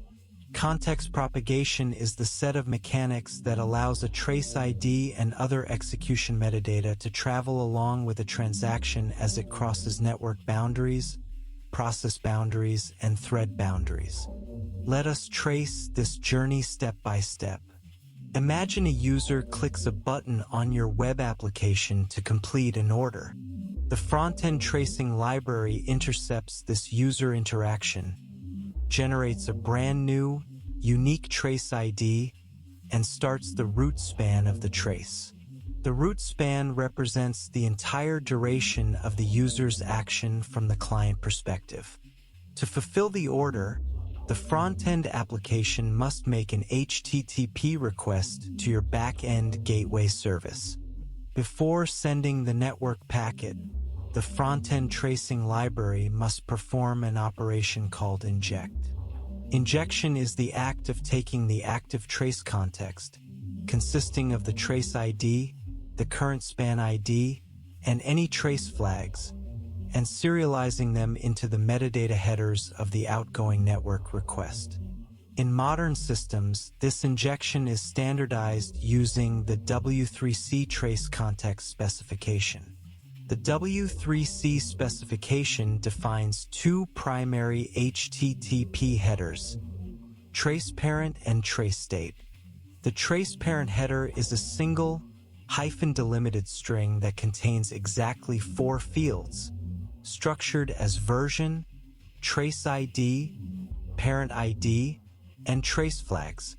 Let us examine a concrete example of a trace parent header: 00-4BF9-2F357B340-6A3C929-0E0E4736 00F0670B902B7 -01. The first field, 00, represents the version of the W3C specification being used. The second field is the 32-character hexadecimal trace ID, which uniquely identifies this end-to-end transaction. The third field is the 16-character hexadecimal parent ID. This is the span ID of the outbound span that initiated the network request. The fourth field, 01, represents the trace flags. The final bit of this byte indicates whether the transaction has been sampled for storage, where 01 means the trace is active and should be recorded, and 00 means it should be ignored. The second header, trace state, is a comma-separated list of key value pairs used to propagate vendor-specific metadata, such as routing information, custom sampling rates, or proprietary identifiers, allowing different tracing systems to cooperate seamlessly without corrupting the standard trace parent header. When the back-end gateway service receives the HTTP request, its tracing middleware performs an operation called extract. Extraction is the inverse of injection. The middleware reads the incoming HTTP headers, parses the trace parent and trace state strings, and reconstructs the active trace context. Instead of starting a new trace, the gateway service starts a new child span.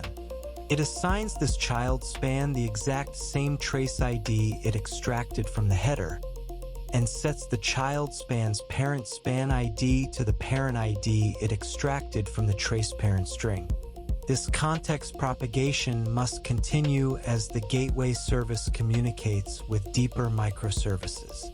If the gateway makes a call to the user service, it injects its active span context into the new outgoing request headers, and the user service extracts them on arrival. However, context propagation is not just a network-level challenge. It is also an in-memory execution challenge. Within a single application process, a request is processed across many different functions, classes, and execution threads. How does the application maintain access to the active trace ID as it moves through different layers of code without forcing the developer to manually pass a tracing object to every single function parameter?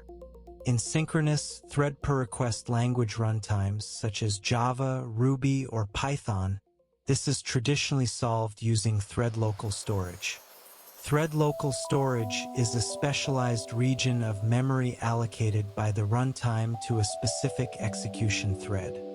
When a thread begins processing an HTTP request, the tracing library stores the active trace context in the thread's local storage. Whenever any block of code within that thread needs to start a child span or login, but in modern, asynchronous, non-blocking programming models, thread local storage breaks completely. Language runtimes like Node.js, Go, Kotlin, and Scala achieve high concurrency by decoupling logical executions from physical threads. In Node.js, a single physical thread processes thousands of concurrent requests by multiplexing them over an event loop. When an asynchronous operation, such as a database query or a file read, is initiated, the thread is released to process other requests while waiting for the operation to complete. When the database returns the data, a callback is scheduled on the event loop and execution resumes. Because multiple requests are sharing the exact same physical thread, thread local storage can no longer be used. If you stored trace context in thread local storage, request B would constantly overwrite the context of request A, resulting in corrupted and cross traces. To solve this, modern asynchronous runtimes have developed specialized context propagation mechanisms. In Node.js, this is achieved using async local storage, an API provided by the runtime that allows the event loop to track and propagate execution context across asynchronous boundaries and callback chains. In Go, context propagation is handled explicitly using the context package. In Go, every function in the execution path must accept a context object as its first parameter. This context object is passed from function to function, carrying the active trace context, deadlines, and cancellation signals along with it. While this explicit context passing requires more discipline from the developer, it is incredibly robust, performant, and completely immune to the limitations of thread local storage. We must also examine how distributed tracing handles asynchronous microservice architectures that communicate using message brokers, such as Apache Kafka, RabbitMQ, or Amazon SimpleQ service. In an asynchronous messaging pattern, Service A does not make a synchronous HTTP call to Service B. Instead, Service A publishes a message to a queue or topic, and Service B consumes and processes that message at some unpredictable point in time in the future. This asynchronous hop changes the structural relationship between the spans.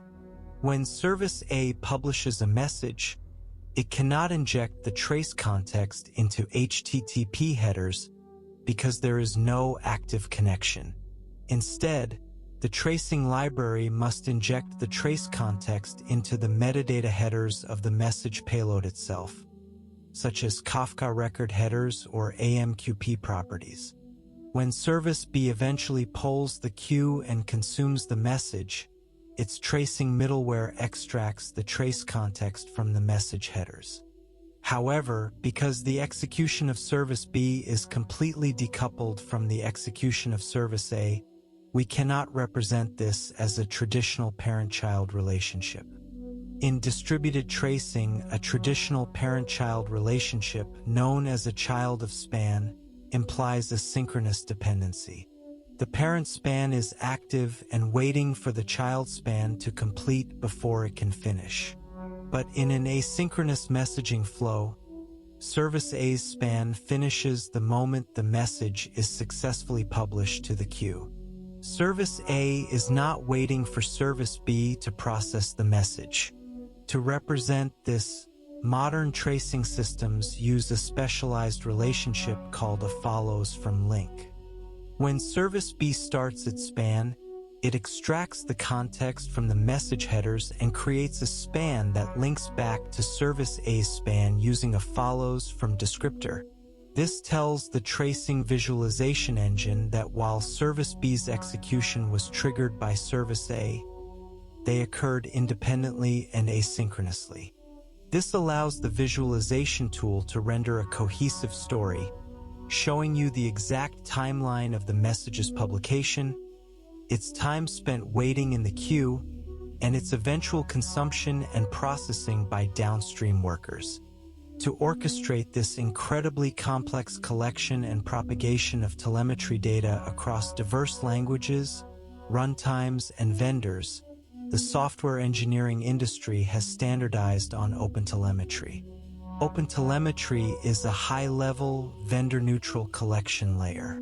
To understand the profound shift that OpenTelemetry represents, we must examine the history and philosophy of this open-source project. Before OpenTelemetry, the observability landscape was highly fragmented. Every major observability vendor, such as Datadog, New Relic, Dynatrace, or AppDynamics, had their own proprietary collection agents, their own custom software development kits, and their own proprietary data formats. This fragmentation created a massive problem for engineering organizations known as vendor lock-in. If you instrumented your entire microservice architecture using Datadog's proprietary libraries, your code became tightly coupled to that specific vendor. If Datadog raised their prices, or if their service experienced downtime, or if a competitor released a superior analysis tool, you could not easily switch.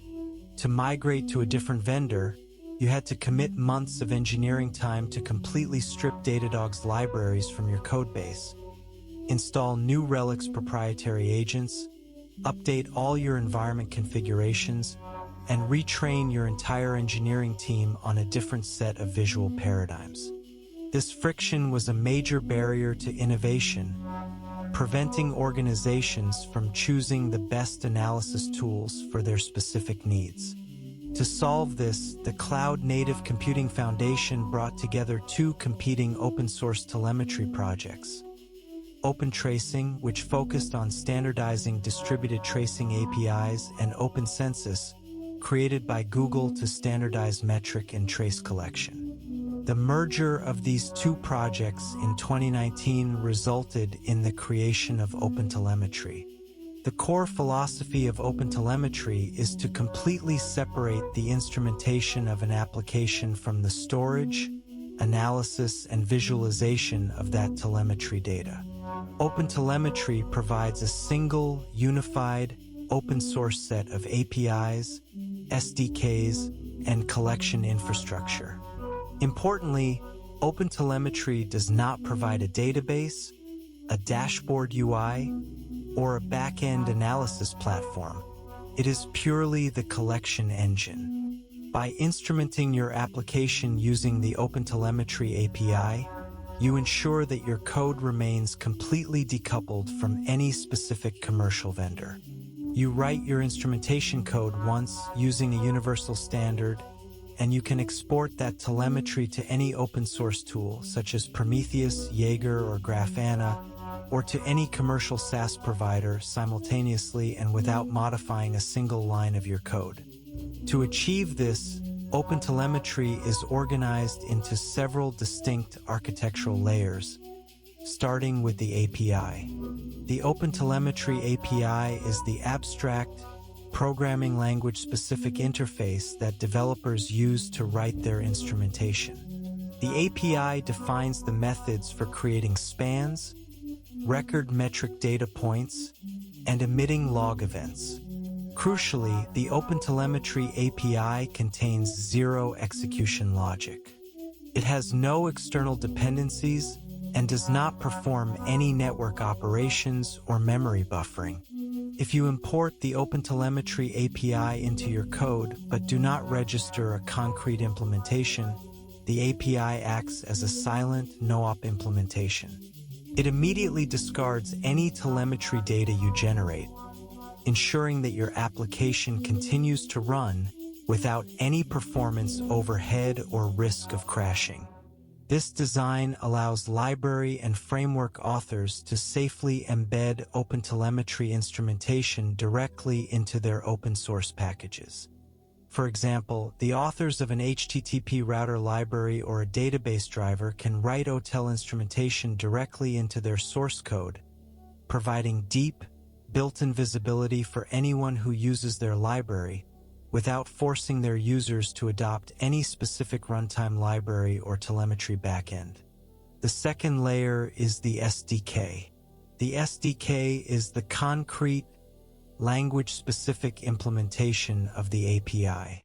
When you build your application, you import the SDK and register it with the API at startup.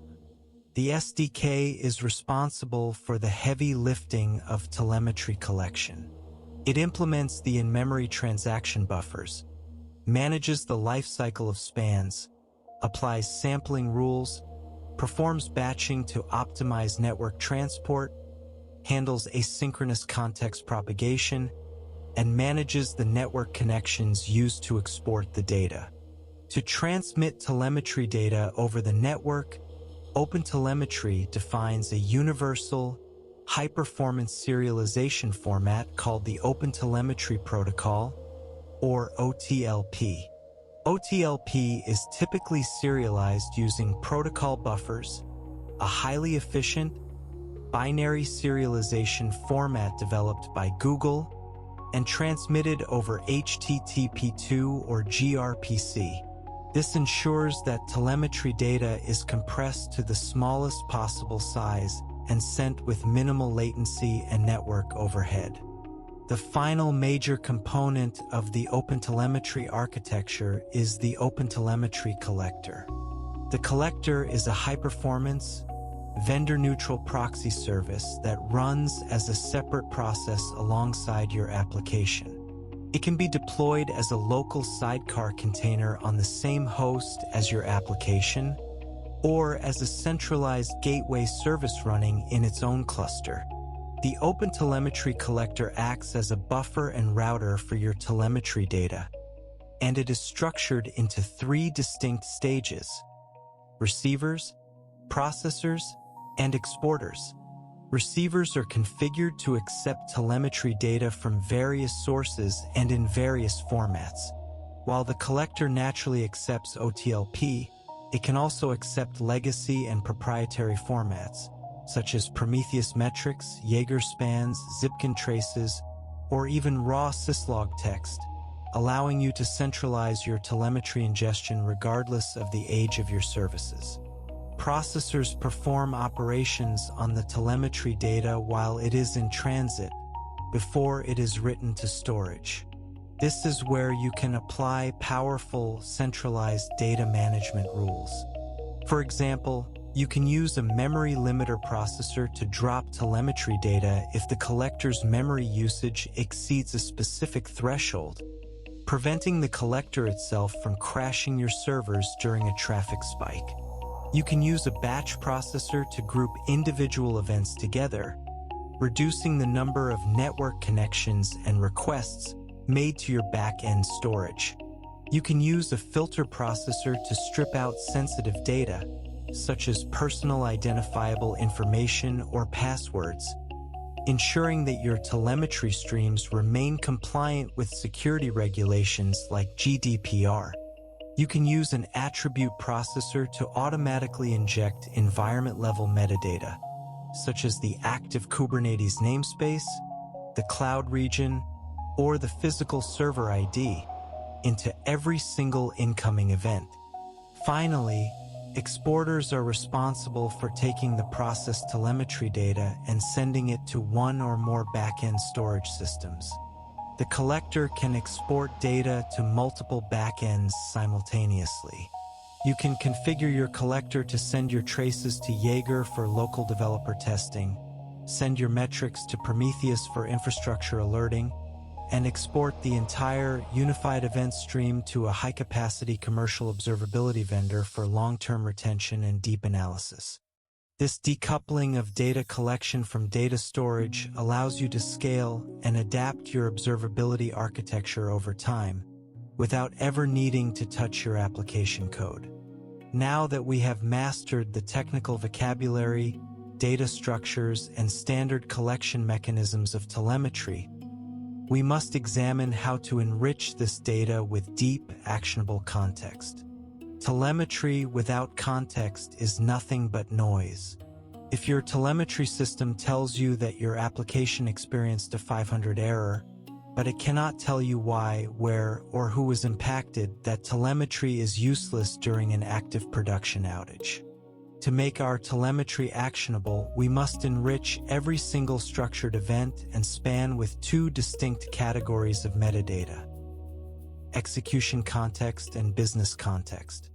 Let us first examine execution context and metadata. Execution context represents the exact technical and structural environment in which your code was executing. It answers the question, where, when, and how was this unit of work processed? In a modern, dynamic cloud-native architecture, execution context should be injected automatically by your telemetry framework and infrastructure collectors, requiring zero manual effort from your application developers.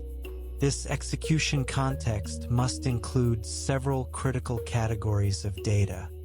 First, deployment and code metadata. This includes the build version, the git commit hash, and the active deployment environment, such as production, staging, development, or canary. When a sudden spike in error rates occurs, the very first question an engineer asks is, did we just deploy a change? By including the git commit hash and build version in every single structured event, your analysis platform can automatically correlate the error spike with the exact deployment timestamp. It can show you a diff of the code changes introduced in that specific commit, allowing you to instantly identify the buggy code path. Second, infrastructure and orchestration metadata.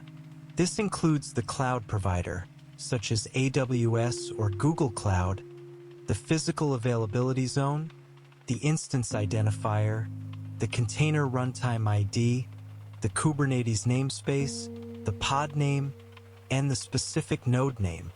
In distributed systems, failures are often localized to specific hardware or infrastructure components. A physical disk on a specific cloud server might be failing, causing any container running on that server to experience extreme write latencies. If your telemetry only tracks high-level application response times, you will see a confusing, random distribution of slow requests.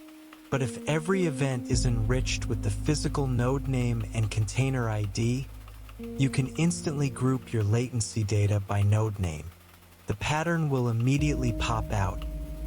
99% of the slow requests are localized to a single Kubernetes pod, while all other pods are performing perfectly. You can safely delete that unhealthy pod, allowing the orchestrator to reschedule it on a healthy server, resolving the incident in minutes. Third, active run configuration. This includes the runtime engine version, the operating system kernel version, the active process identifier, and the specific thread or event loop ID.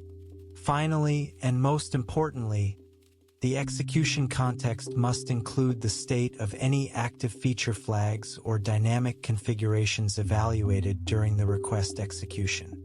As we discussed in our conceptual breakdown of progressive delivery, feature flags create a highly dynamic and complex state space in production. If a request experiences an error, you must know with absolute certainty which feature flags were active and what specific values they evaluated to during that exact transaction. If you are rolling out a new payment gateway behind a feature flag called PayV2 and a user experiences a failed checkout, your structured event must contain the key value pair feature flag PayV2 equals enabled. This allows your troubleshooting query to instantly isolate the failure, proving that 100% of the errors are occurring for users running the new code path, while the old code path remains completely stable. Without this metadata, you will spend hours guessing whether the bug is in the old code, the new code, or the feature flag evaluation engine itself. However, while execution context is invaluable for technical troubleshooting, it is only half of the story. To truly understand the real-world impact of system failures and make intelligent engineering decisions, we must also enrich our telemetry with user-focused and business-focused context. Business context links raw technical performance directly to customer and commercial reality. It answers the questions: who is experiencing this failure, and how badly does it affect our business metrics? Traditional monitoring tools operate entirely in Imagine you are an engineer on call, and your alerts wake you up at 2 in the morning. The alert tells you that the database latency has spiked by 50%. If you only have technical context, you must treat this as a high-severity emergency. You must log in, start digging through logs, and try to optimize the database performance, even if the database is simply running a scheduled background report that has zero impact on real users.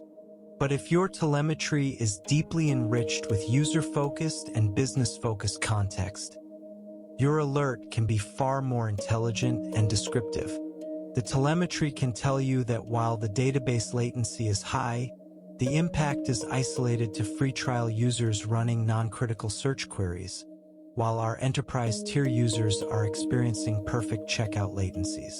You can safely ignore the alert, roll over, and go back to sleep, handling the database optimization during regular business hours. To achieve this level of operational maturity, your application instrumentation must actively capture business context and append it as attributes to your structured events and tracing spans. This business context should include, first, tenant and user segmentation. This includes the client ID, the tenant ID, the user ID, the user group name, and the customer segment tier, such as enterprise, professional, or free. Enriching your telemetry with user and tenant IDs allows you to instantly isolate customer-specific issues. In microservice architectures, a common failure mode is the noisy neighbor problem. A single, high-volume customer might start making millions of concurrent API calls, exhausting the system's resource pools and causing performance degradation for all other customers sharing the same infrastructure. If your metrics only show a global latency spike, you will assume your application itself is broken or under-provisioned. You might spend hours trying to scale your servers or optimize your database queries. But if every telemetry event contains the tenant ID, you can instantly run a query grouping the request volume by tenant ID. The result will be immediately obvious. A single tenant is responsible for 98% of the traffic and all the resource exhaustion. You can instantly apply a targeted rate limit to that specific tenant, protecting the health of the system and restoring perfect performance for all other customers without writing a single patch of code. Second, geographical and localization context. This includes the user's country, state, city, preferred language settings, and active currency. This is critical for diagnosing localization bugs. For example, A new database schema migration might have accidentally broken the handling of foreign character sets, such as Japanese or Cyrillic characters.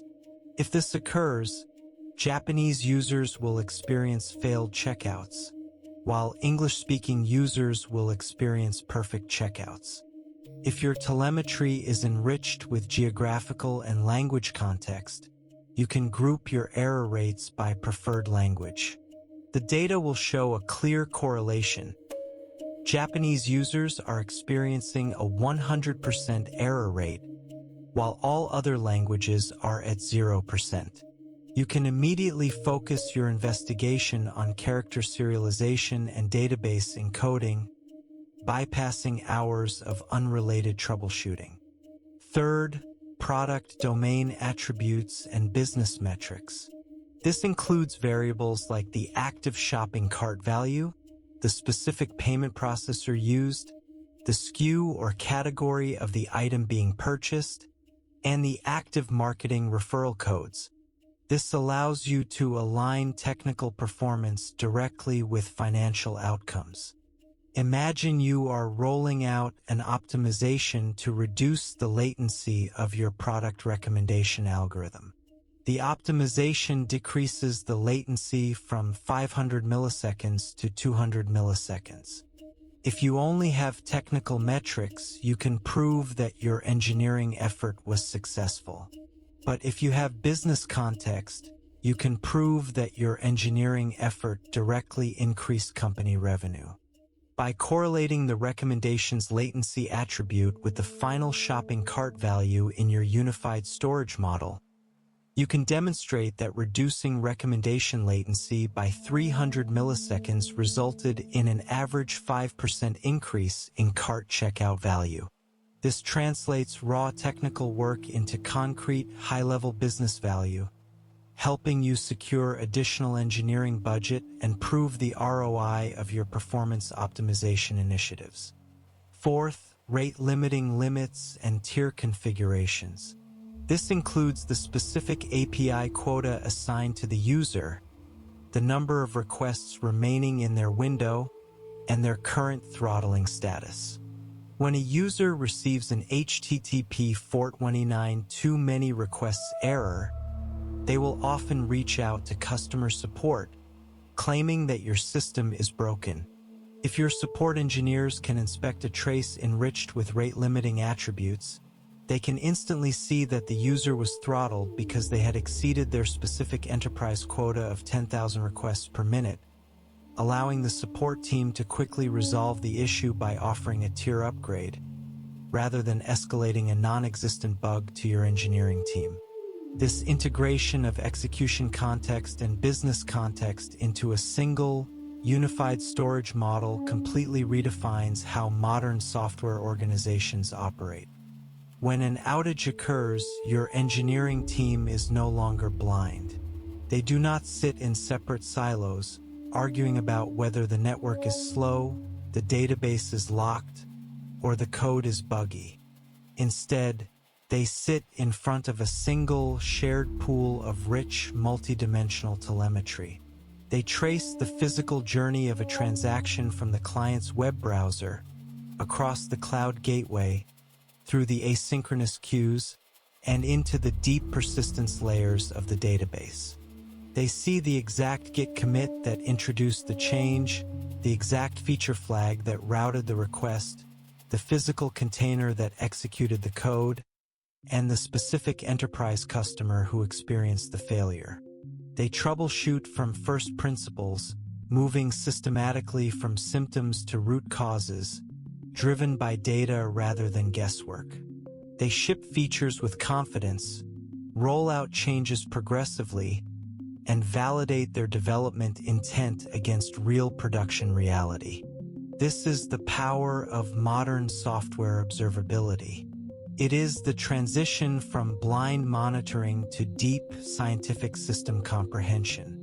By mastering these technical vocabulary, data structures, and context structures, you have laid the foundational blocks required to architect, deliver, and maintain highly reliable, scalable, and dependable systems.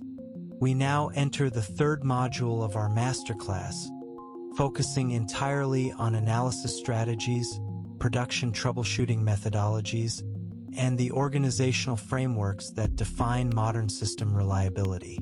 This module is designed as an immersive masterclass in systems thinking, problem-solving under pressure, and the engineering culture required to operate complex, distributed platforms safely and sustainably. We will strip away the code syntax and examine the mental models, statistical patterns, and mathematical boundaries that experienced engineers use to understand and protect their systems. When a major production incident occurs in a modern, distributed architecture, the traditional methods of software debugging are no longer sufficient. In a simple, monolithic application running on a single server, debugging is a relatively linear process. An error occurs, the runtime generates a stack trace, and a developer follows the file names and line numbers directly to the source of the failure. The system state is small, the execution paths are predictable, and the developer can typically reproduce the issue in their local environment. But in a distributed system composed of hundreds of microservices, serverless functions, dynamic message brokers, and third-party APIs, there is rarely a single stack trace or a single line of code that can explain a failure. Instead, we are forced to investigate unknown unknowns, failure modes that have never occurred before, that we could not have predicted, and that are the result of complex, emergent interactions between multiple seemingly healthy components. To debug a distributed system effectively from first principles, we must first abandon the fallacy of the root cause. In the field of systems safety, pioneered by researchers like Richard Cook and Charles Perrow, we learn a fundamental truth. Complex systems always operate in a state of partial failure. There is no such thing as a perfectly clean, pristine production environment.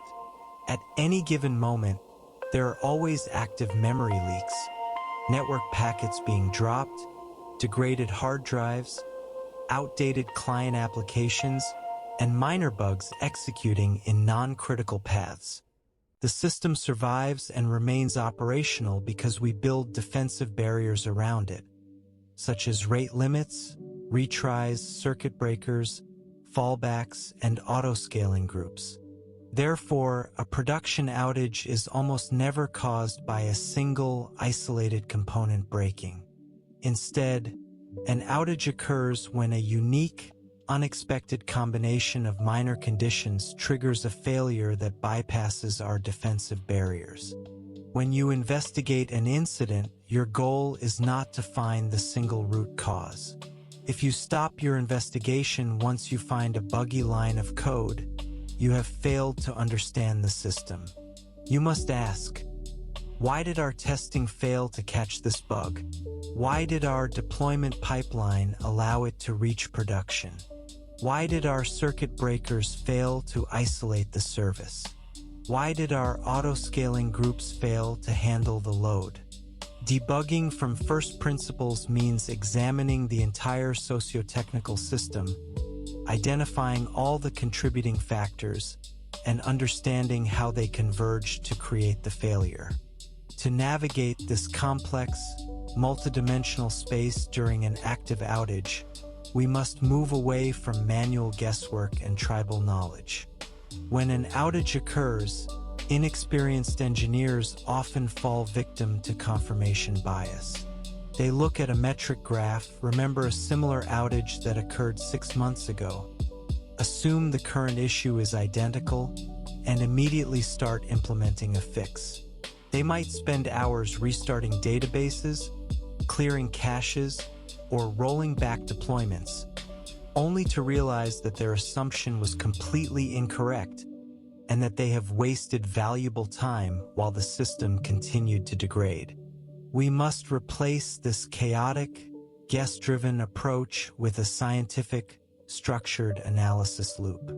The core analysis loop is a systematic method for generating, testing, and eliminating hypotheses using statistical patterns in our telemetry data. The loop begins with an observation. We notice an anomaly in our system, such as a sudden drop in transaction completion rates or a spike in latency for a critical API endpoint. Instead of guessing what is causing the anomaly, we immediately isolate the anomalous population of requests and compare it against a baseline population of healthy requests that occurred before the incident.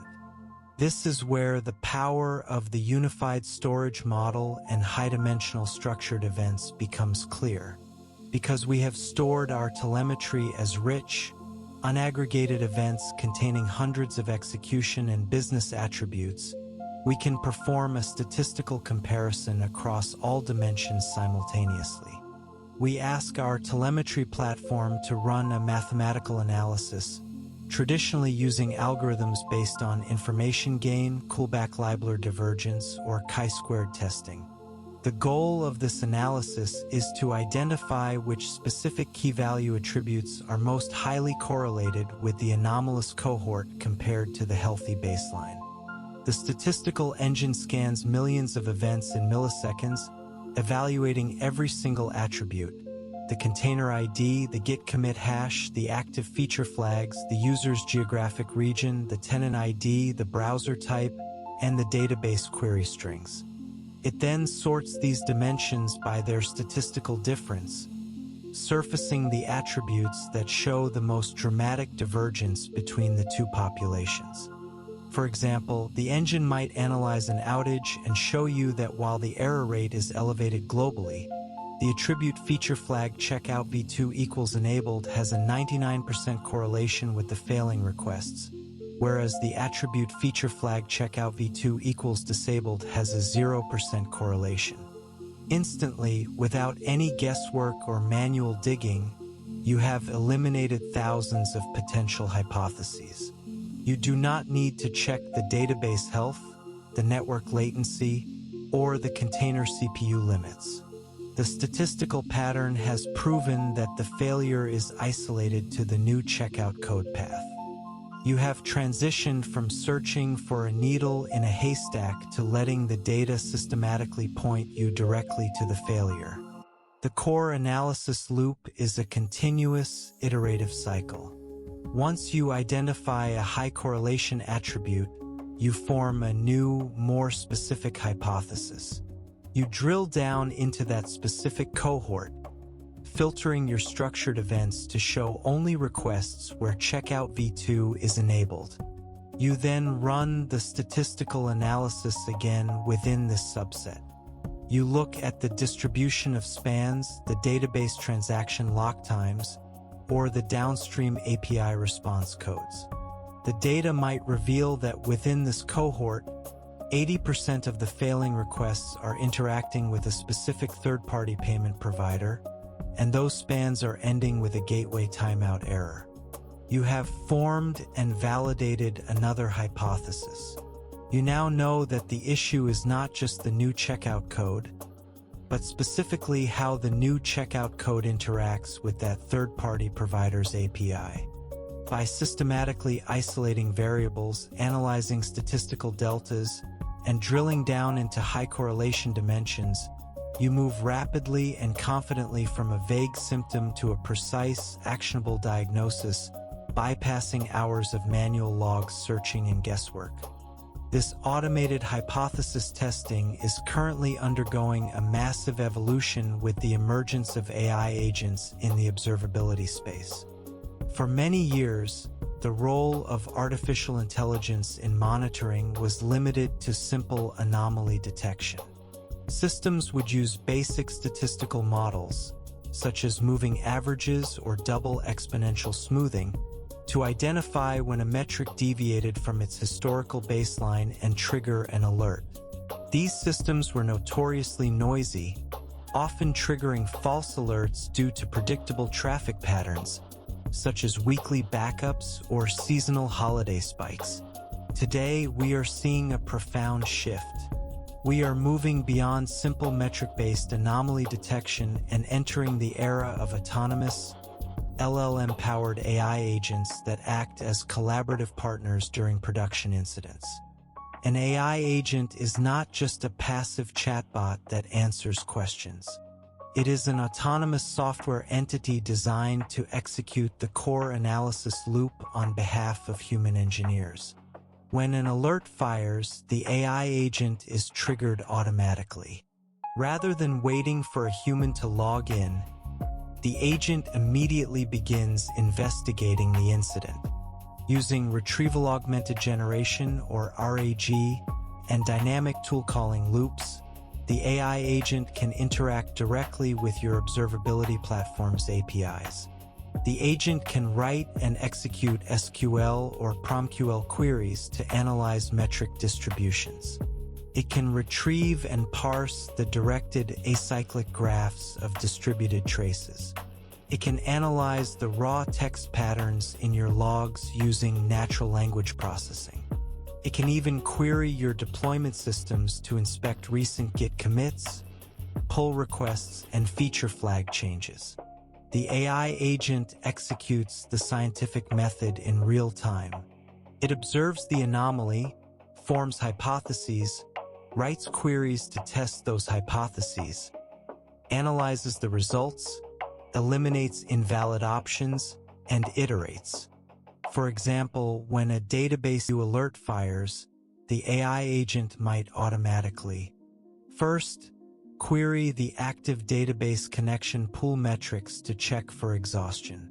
Second, retrieve the slowest database query spans from the tracing system and identify the specific SQL statements being executed.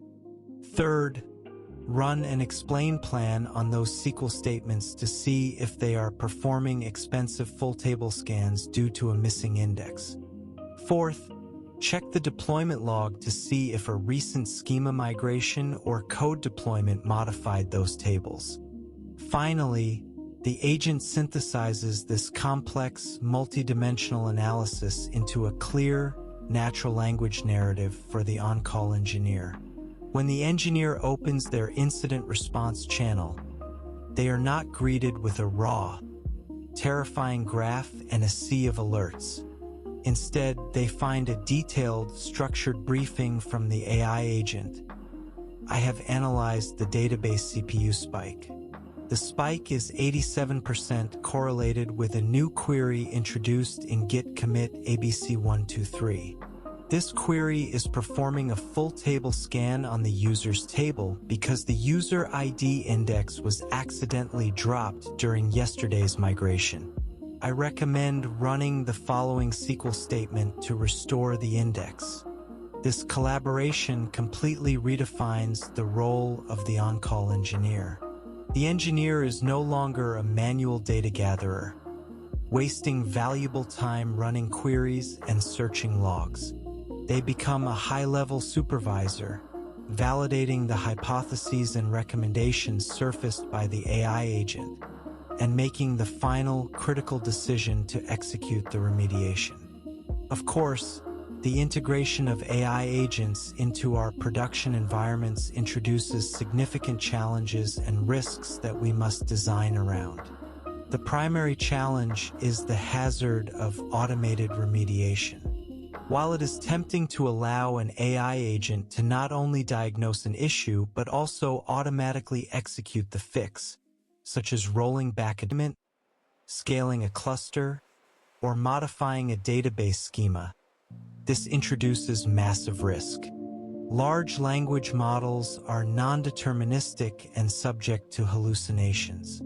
An AI agent might misinterpret a telemetry pattern, formulate an incorrect hypothesis, and execute a remediation that actually makes the outage significantly worse, such as dropping a critical table or corrupting a configuration file. Therefore, modern systems design enforces strict security and operational boundaries around AI agents.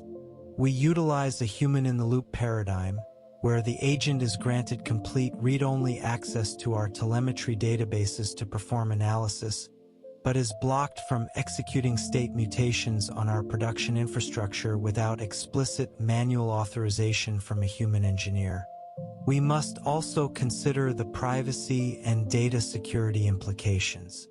Sending rich production telemetry, which may contain sensitive customer data, personal identifiable information, or intellectual property, to external, commercial LLM APIs can violate strict security regulations like GDPR. To mitigate this, organizations are increasingly deploying small, specialized open-source LLMs within their own secure network boundaries. These models are fine-tuned specifically on system engineering concepts, trace patterns, and metric databases, providing high-fidelity analysis while ensuring that sensitive customer data never leaves the organization's secure environment.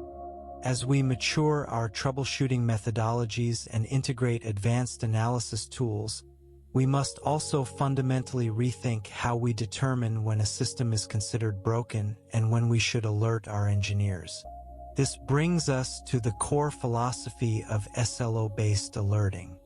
In many software organizations, the alerting system is a primary source of frustration, stress, and burnout.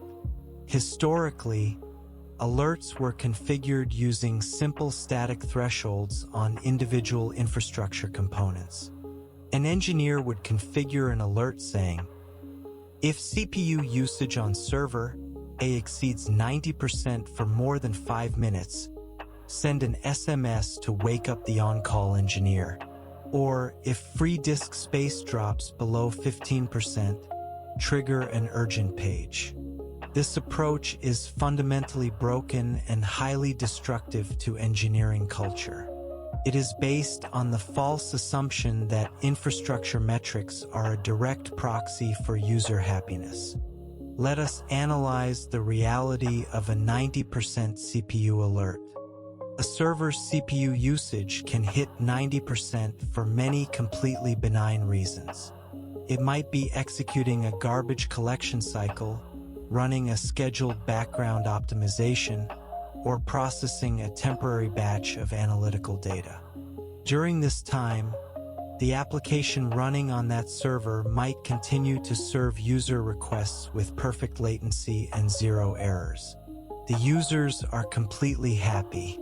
Yet, the alerting system wakes up an engineer at 3 in the morning, forcing them to log in, verify that the system is actually healthy, and close the ticket. This is known as alert fatigue or the crying wolf syndrome. When an engineer is bombarded with dozens of noisy, false alerts every day, their cognitive performance degrades. They begin to experience chronic stress and sleep deprivation, which destroys team morale and leads to high employee turnover. More importantly, alert fatigue introduces massive operational risk. When a real catastrophic outage occurs, the critical alert is easily lost in the sea of noise. The engineer, accustomed to ignoring CPU alerts, assumes the notification is another false alarm and delays their response, resulting in a significantly longer and more costly outage. Furthermore, static threshold alerts fail to catch complex, systemic issues. Imagine a scenario where your servers are running at a comfortable 30% CPU usage. According to your threshold alerts, everything is healthy. However, due to a bug in a routing table, 100% of your user requests are failing silently with a gateway timeout error. Your users cannot use your app, but your CPU usage remains low because the servers aren't doing any work. Your threshold alerts are silent. Your system is down, but your engineers are asleep, completely unaware of the disaster. To escape this trap, we must adopt a completely different perspective. User experience must be our North Star. A user does not care about your CPU usage, your memory consumption, or your disk write latency. A user only cares about 2 things. Does the application work when I try to use it?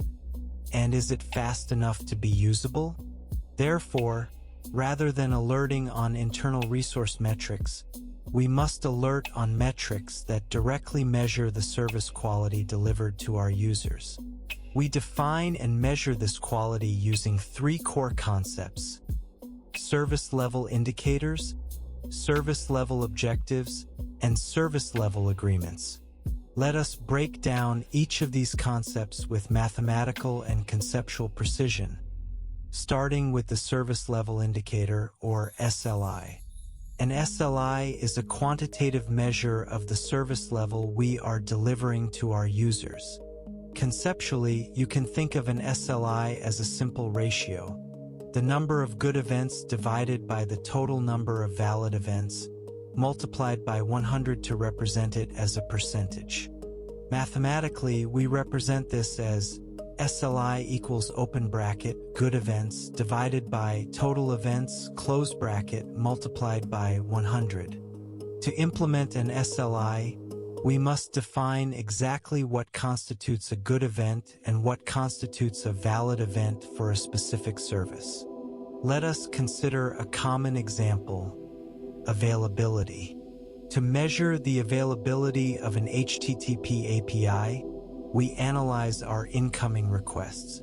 A valid event is any request made to our API, excluding invalid client-side errors like 400 to 499 status codes.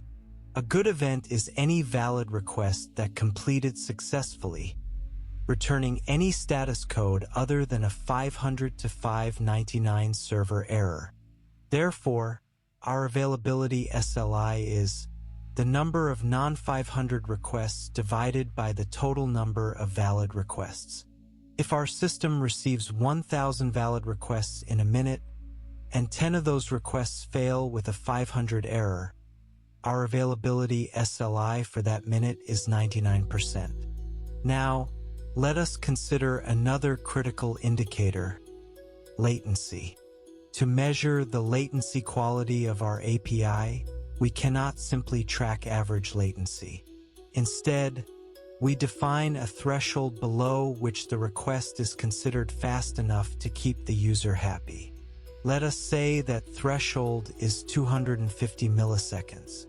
A valid event is any successful request.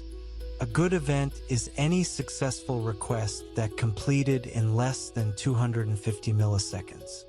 Therefore, our latency SLI is the number of requests completed in under 250 milliseconds divided by the total number of successful requests. If our system processes 1,000 successful requests, and 50 of those requests take longer than 250 milliseconds, our latency SLI for that interval is 95%. This brings us to our second concept: the service level objective, or SLO. An SLO is our target success rate for a specific SLI over a defined compliance window, typically a rolling 7-day, 30-day, or 90-day window. It represents the target reliability we commit to delivering to our users. For example, we might set an availability SLO saying, the 30-day rolling availability SLI must be at least 99%. Or we might set a latency SLO saying, the 7-day rolling latency SLI must be at least 95%. Setting the correct SLO target is a critical architectural and business decision. The absolute most common mistake that organizations make is aiming for 100% reliability. 100% is the wrong target for several reasons. First, 100% reliability is an economic impossibility. In computer science and systems engineering, the cost of reliability increases exponentially as you approach 100%. Moving from 99% availability to 99.9% availability might require redundant network routing and basic autoscaling. But moving from 99.9% to 99.99% availability requires complex multi-region active-active replication, distributed consensus engines, and extensive architectural engineering. The cost curve is vertical. If you spend all your engineering budget and resources chasing 100% reliability, you will have no resources left to build new features, and your business will fail to innovate. Second, 100% reliability is a physical impossibility. Your software runs on physical hardware, communicates over physical fiber optic cables, and is accessed by users running client devices over unpredictable Wi-Fi and cellular networks. If a user's home Wi-Fi router routinely drops 5% of their network packets, they will experience a 95% success rate regardless of how perfect your backend servers are. There is no business value in spending millions of dollars to make your servers 99.99% reliable if your users' last-mile network limits their experienced reliability to 99%. Therefore, an SLO target must be set thoughtfully, balancing the real needs and expectations of your users with the cost and complexity of the required architecture. It represents an organization's healthy, rational tolerance for failure. This brings us to our third concept, the Service Level Agreement, or SLA. An SLA is the formal, legal, or business contract between your company and your customers. It specifies the level of service you promise to deliver, along with the concrete financial or legal consequences if you fail to meet that promise. For example, an enterprise SLA might state, "We promise 99% availability over any billing month. If our availability drops below 99%, we will refund 10% of your monthly subscription fee." It is absolutely vital to understand the separation between SLOs and SLAs. Your SLO is an internal engineering objective designed to keep your team honest and guide your operational decisions. Your SLA is an external legal agreement with financial consequences. Therefore, your internal SLO must always be significantly higher and tighter than your external SLA. If your legal SLA is 99%, your internal engineering SLO should be set to 99.5 or 99.9%. This provides an operational safety buffer. If your system experiences a series of incidents and your rolling availability drops to 99.2%, you have violated your internal SLO. Your alerting system will flag this as a critical warning, and your engineering team will prioritize reliability work to fix the issues, well before you violate your external SLA and suffer financial and legal penalties. By establishing these boundaries, you unlock one of the most powerful and transformative concepts in modern reliability engineering: the error budget.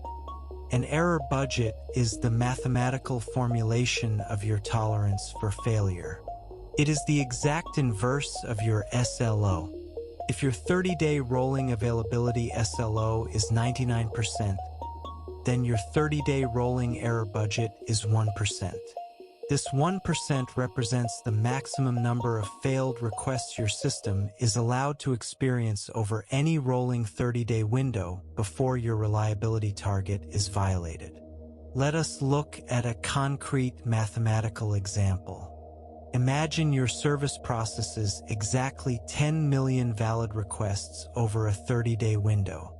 If your availability SLO is 99%, your system must complete at least 9,900,000 requests successfully. This leaves you with an error budget of exactly 1%, which translates to 100,000 allowed failed requests. The error budget is not just a statistical metric. It is a powerful organizational tool that acts as a continuous release valve, managing the inherent structural tension between product velocity and system reliability. In every software organization, there is a natural conflict between two groups of stakeholders: On one side are the product managers and developers. Their primary goal is product velocity. They want to ship new features, deploy code modifications, and run experiments as fast as possible to drive business growth. On the other side are the site reliability engineers and operators. Their primary goal is system stability. They want to prevent outages, maintain uptime, and protect the system from the risks introduced by rapid code changes. In traditional organizations, this conflict is managed through political arguments, subjective debates, and arbitrary code freezes. SRE teams will accuse developers of being reckless, while developers will accuse SRE teams of blocking innovation and moving too slowly. The error budget resolves this conflict completely by turning reliability into an objective mathematical currency. Your error budget represents a pool of risk capital. You are allowed and indeed expected to spend this budget. You spend your error budget every time you take risks to move the business forward, when you deploy new features, when you run infrastructure migrations, when you perform chaos engineering experiments, or when you run A/B tests. If your system is operating with a healthy, intact error budget, the product developers have complete freedom. They can deploy code as fast as they want, run experiments, and ship features with minimal bureaucratic approval. But if the system experiences a series of production incidents, or if a major bug causes a massive wave of errors, your error budget will drain rapidly. If your rolling 30-day error budget is completely exhausted, dropping below zero, an automatic pre-negotiated policy contract is triggered. This contract states that product velocity must be paused. The engineering organization shifts 100% of its focus away from new features and dedicates all its capacity to reliability work. Developers cannot ship new features. They must work alongside the SRE team to write automated tests, optimize slow database queries, patch bugs, improve error handling, and harden the system infrastructure. This freeze on new deployments remains in place until the system's rolling 30-day performance recovers. The error budget rises back above zero, and the system is once again operating within its safe reliability boundaries. The error budget transforms reliability from a subjective, emotional debate into an objective, mathematical contract. It aligns the incentives of everyone in the organization, giving product managers a direct stake in reliability, because they know that if they write sloppy code that breaks production, their error budget will crash and their feature roadmap will be frozen. To operationalize the error budget and build a highly responsive, noise-free alerting system, we must master the conceptual model of burn rates. If you only configure alerts to fire when your error budget is completely exhausted, your alerting system will be too slow to prevent outages. Imagine a scenario where your 30-day availability SLO is 99%, and you have an error budget of 100,000 failed requests. If a catastrophic bug is deployed, and your system begins failing 100% of its requests, you will consume your entire 100,000 request budget in a matter of minutes or hours, depending on your traffic volume. If your alert only triggers when the budget hits zero, you will notify your engineers only after the disaster is complete and the budget is entirely gone. Conversely, if you set alerts based on simple, short-term error rates, you will recreate the exact noise and false alarms of traditional threshold alerting. For example, if you set an alert to fire if your error rate exceeds 1% over a 5-minute window, you will trigger pages during minor, transient network blips that resolve themselves in seconds and consume almost none of your 30-day budget. The solution is to alert based on burn rate. A burn rate is the rate at which your system is consuming its error budget. We represent the burn rate as a multiplier of the baseline rate of budget consumption that would exhaust exactly 100% of the budget over the compliance window. Let us understand this math conceptually. If you have a 30-day compliance window, and you consume your error budget at a slow, steady, continuous rate such that you hit exactly 0 at the very end of day 30, your burn rate is exactly 1. A burn rate of 1 is the theoretical speed limit of your system's failures. If your burn rate remains at 1 or below, you will meet your SLO target perfectly. Now, let us calculate the time to exhaust your budget at different burn rates. If your burn rate is 2, you are consuming your budget twice as fast as you can afford to. At this rate, your entire 30-day error budget will be completely exhausted in exactly 15 days. If your burn rate is 10, you are consuming your budget 10 times faster than allowed. Your entire 30-day budget will be gone in exactly 3 days or 72 hours. If your burn rate is 14.4, you are consuming your budget 14.4 times faster than allowed. At this rate, your entire 30-day budget will be completely gone in exactly 50 hours. If your burn rate is 36, your budget will be exhausted in exactly 20 hours. If your burn rate is 72, your budget will be gone in exactly 10 hours. By configuring alerts based on these burn rates, we can achieve the holy grail of reliability engineering. We can detect and prevent major outages hours before they actually turn into full-blown budget exhaustion, while remaining completely immune to minor, noisy, transient blips. To implement this, the SRE industry has standardized on multi-window, multi-burn rate alerting. This technique uses 2 distinct evaluation windows, a short window and a long window, to evaluate different burn rate thresholds. Let us examine how this works in practice for 2 distinct classes of failures: fast-burning outages and slow-burning degradations.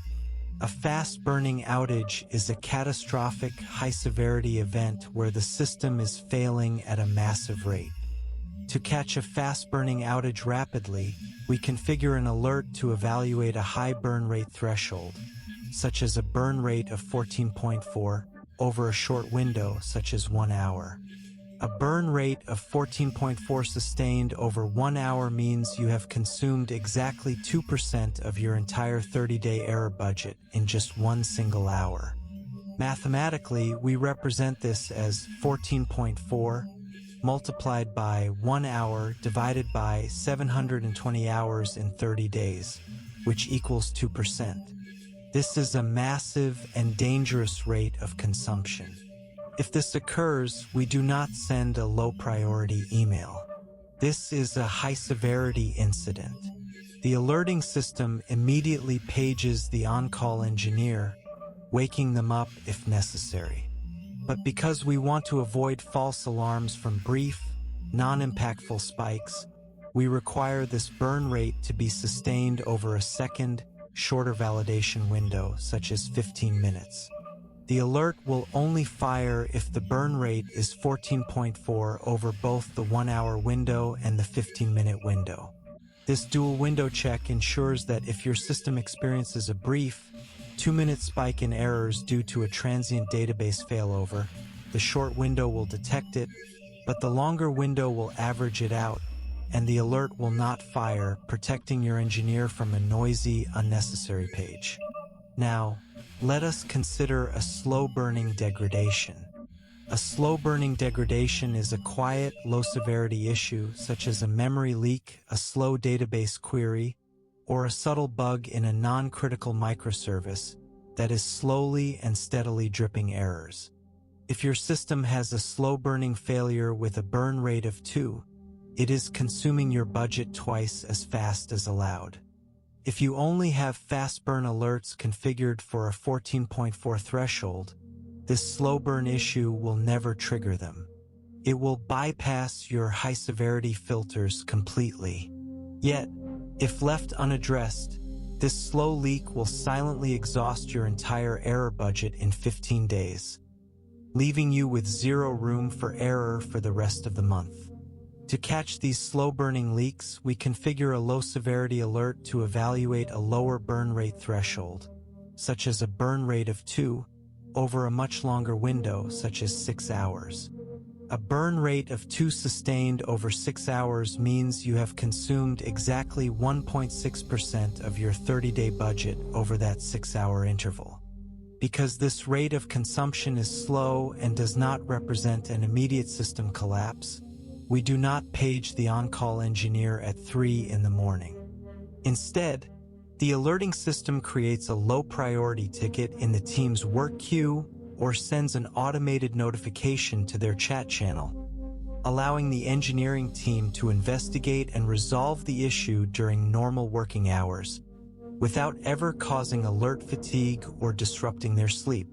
By shifting our alerting strategy from noisy, static infrastructure thresholds to mathematically rigorous, user-focused SLO and burn rate calculations, we completely transform the engineering culture of our organization. We eliminate the fear, stress, and friction associated with operations. Our engineers are no longer woken up by meaningless CPU alerts or transient network blips. They are protected by robust, mathematically proven boundaries that only fire when real, user-facing reliability is genuinely threatened. Our product developers and SRE teams cooperate seamlessly, guided by the objective, shared currency of the error budget.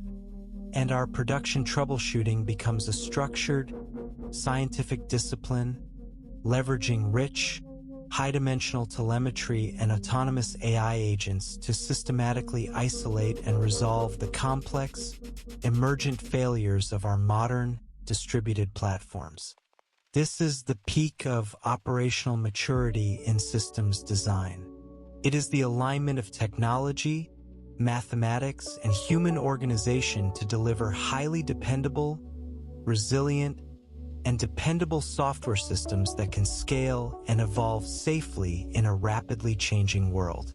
We now enter the 4th module of our masterclass, shifting our focus from reliability frameworks and analysis methodologies to high-level system design, data architecture, and scaling tactics. In this module, we will explore how modern, large-scale software platforms store, parse, filter, and route trillions of telemetry events every day without exhausting their budgets or collapsing their infrastructure. We will strip away the high-level dashboard visualizations and examine the physical realities of data storage, database design, memory management, and network pipelines under extreme internet-scale workloads. To understand how to store telemetry data at scale, we must first examine why traditional database architectures, particularly time series databases, fail completely when hit with the high-dimensional, high-cardinality workloads of modern observability. In our earlier modules, we discussed the basic limitations of metrics, but to understand this at a system design level, we must look at the low-level storage internals of a traditional time series database, or TSDB, such as Prometheus or InfluxDB. A TSDB is designed to optimize a very specific pattern of data access, writing a continuous stream of numeric data points over time, and reading those data points back as a linear graph. To achieve this, a TSDB organizes data into unique time series streams, where each stream is identified by a unique combination of a metric name and a set of key value labels. Under the hood, a TSDB writes incoming data points to an in-memory buffer called a write-ahead log, or memtable, and periodically flushes these buffers to disk as immutable blocks of data. These disk blocks contain double delta compressed timestamps and gorilla compressed floating point values. To allow engineers to query these streams quickly, the database maintains a global inverted index, which maps every label key and value string to a list of integer time series identifiers. This index is typically structured as a Lucene-style block index or a postings list.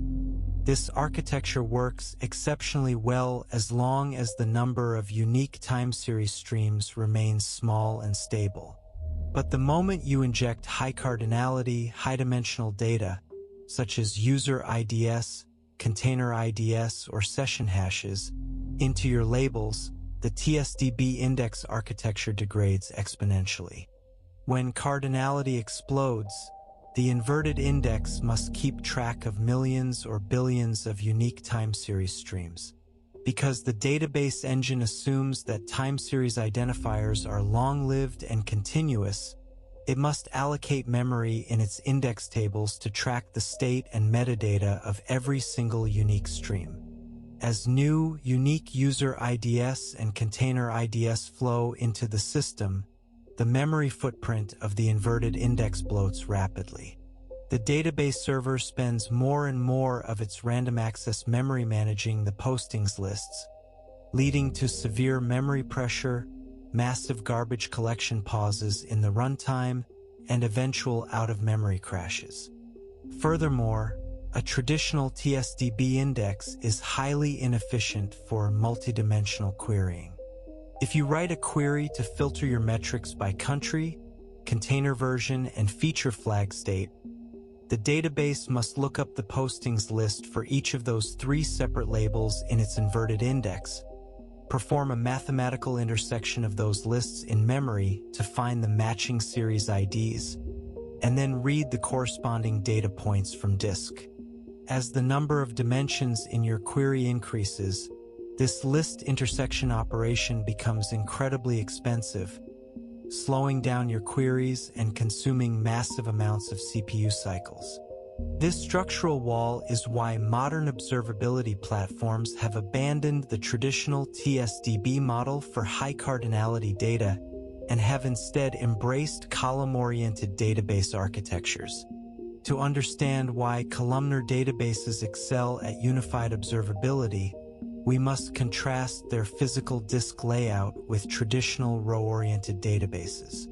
In a traditional row-oriented database, such as PostgreSQL or MySQL, data is stored on disk row by row. If you have a table representing user transactions, the database writes all the attributes of row 1 together, then all the attributes of row 2, and so on.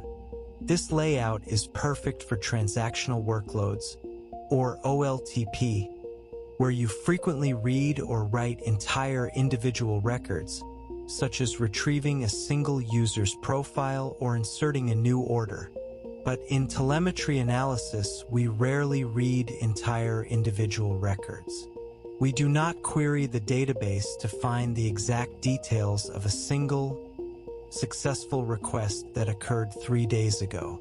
Instead, we run analytical queries, or OLAP, where we aggregate specific attributes across millions or billions of records.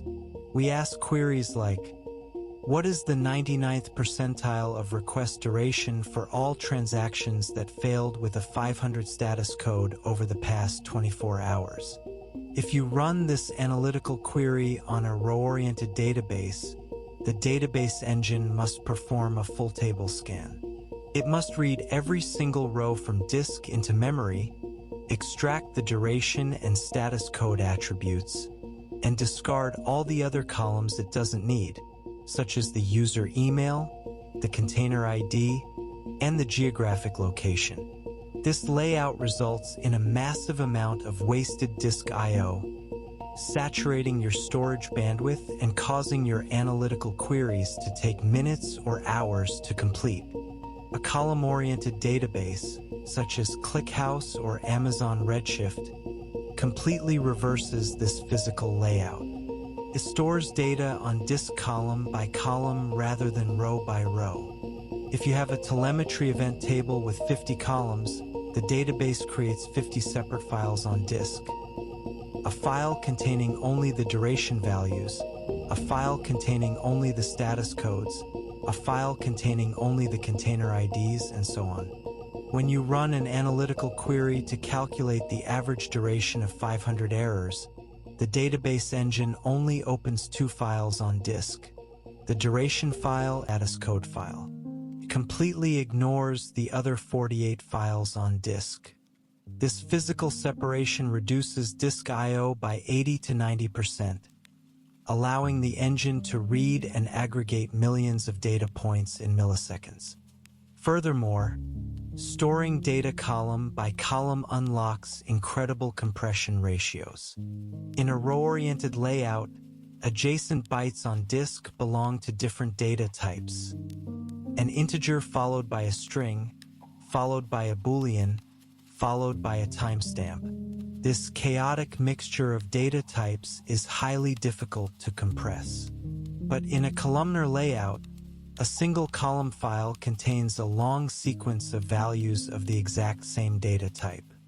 For example, the status code file contains a long sequence of integers like 200, 200, 500, 200.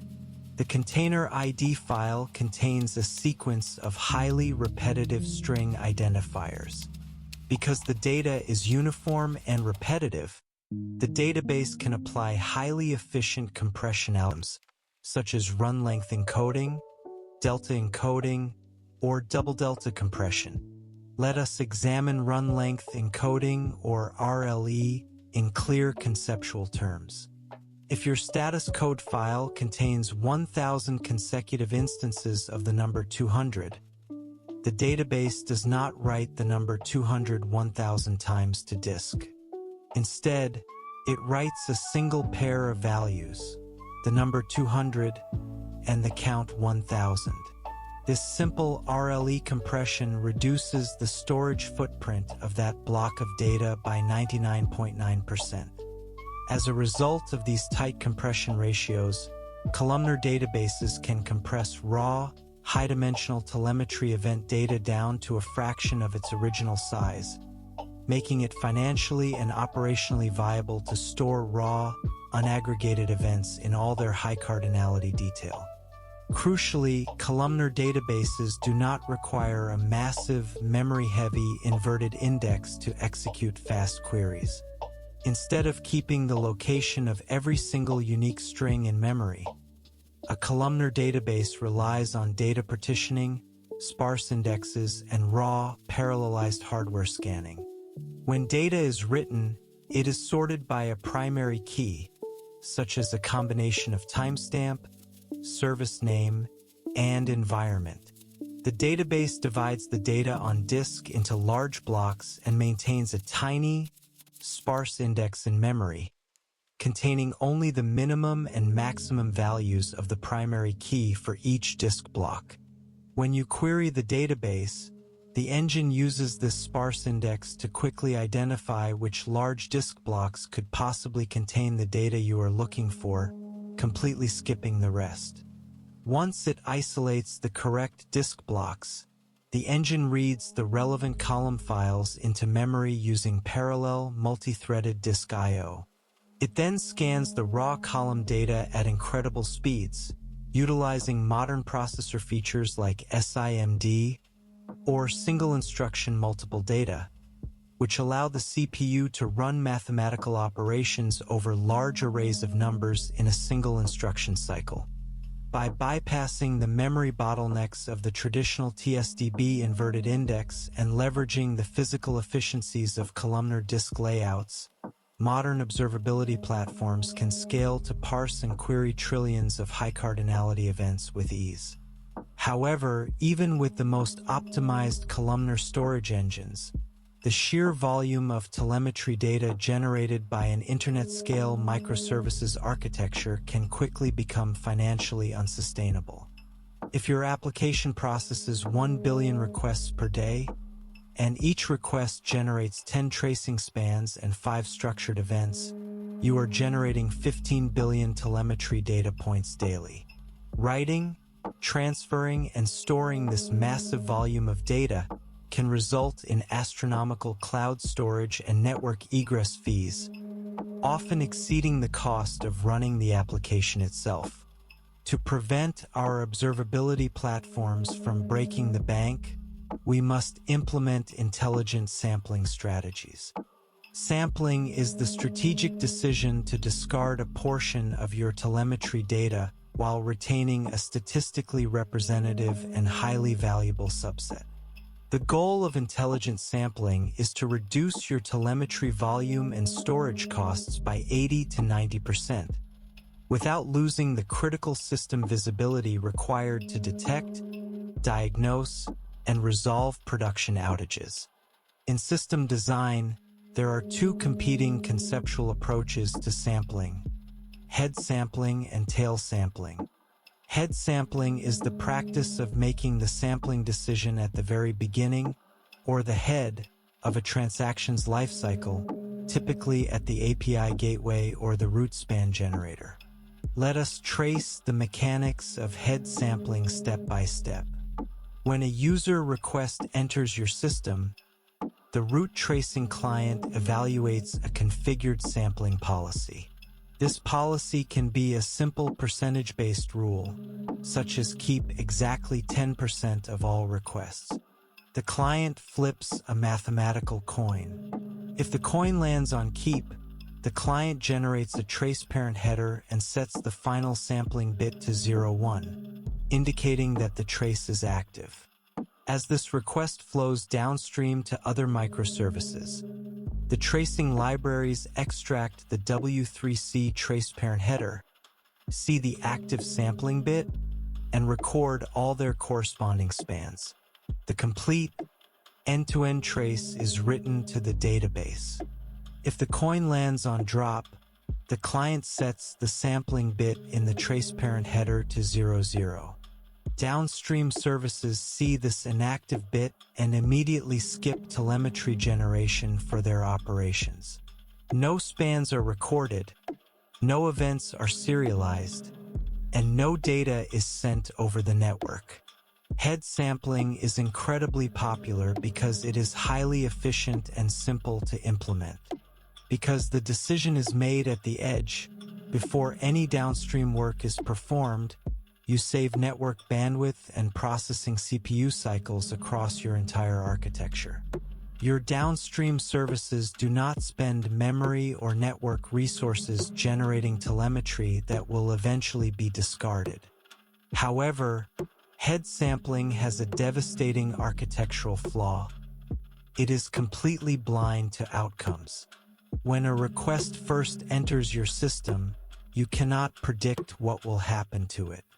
You do not know if the request will complete successfully in 10 milliseconds, or if it will trigger a database deadlock, experience a network timeout, or fail with a 500 error.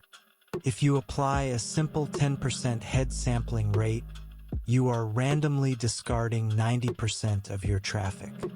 This means that if a rare, critical bug occurs that only affects 1 in 1,000 requests, head sampling has a 90% probability of dropping the exact trace that documents the failure. You will be left with a high-level metric warning you of an error spike, but you will have 0 traces available to diagnose the root cause because the telemetry was discarded at the head before the error actually occurred. This limitation is why advanced observability architectures utilize tail sampling.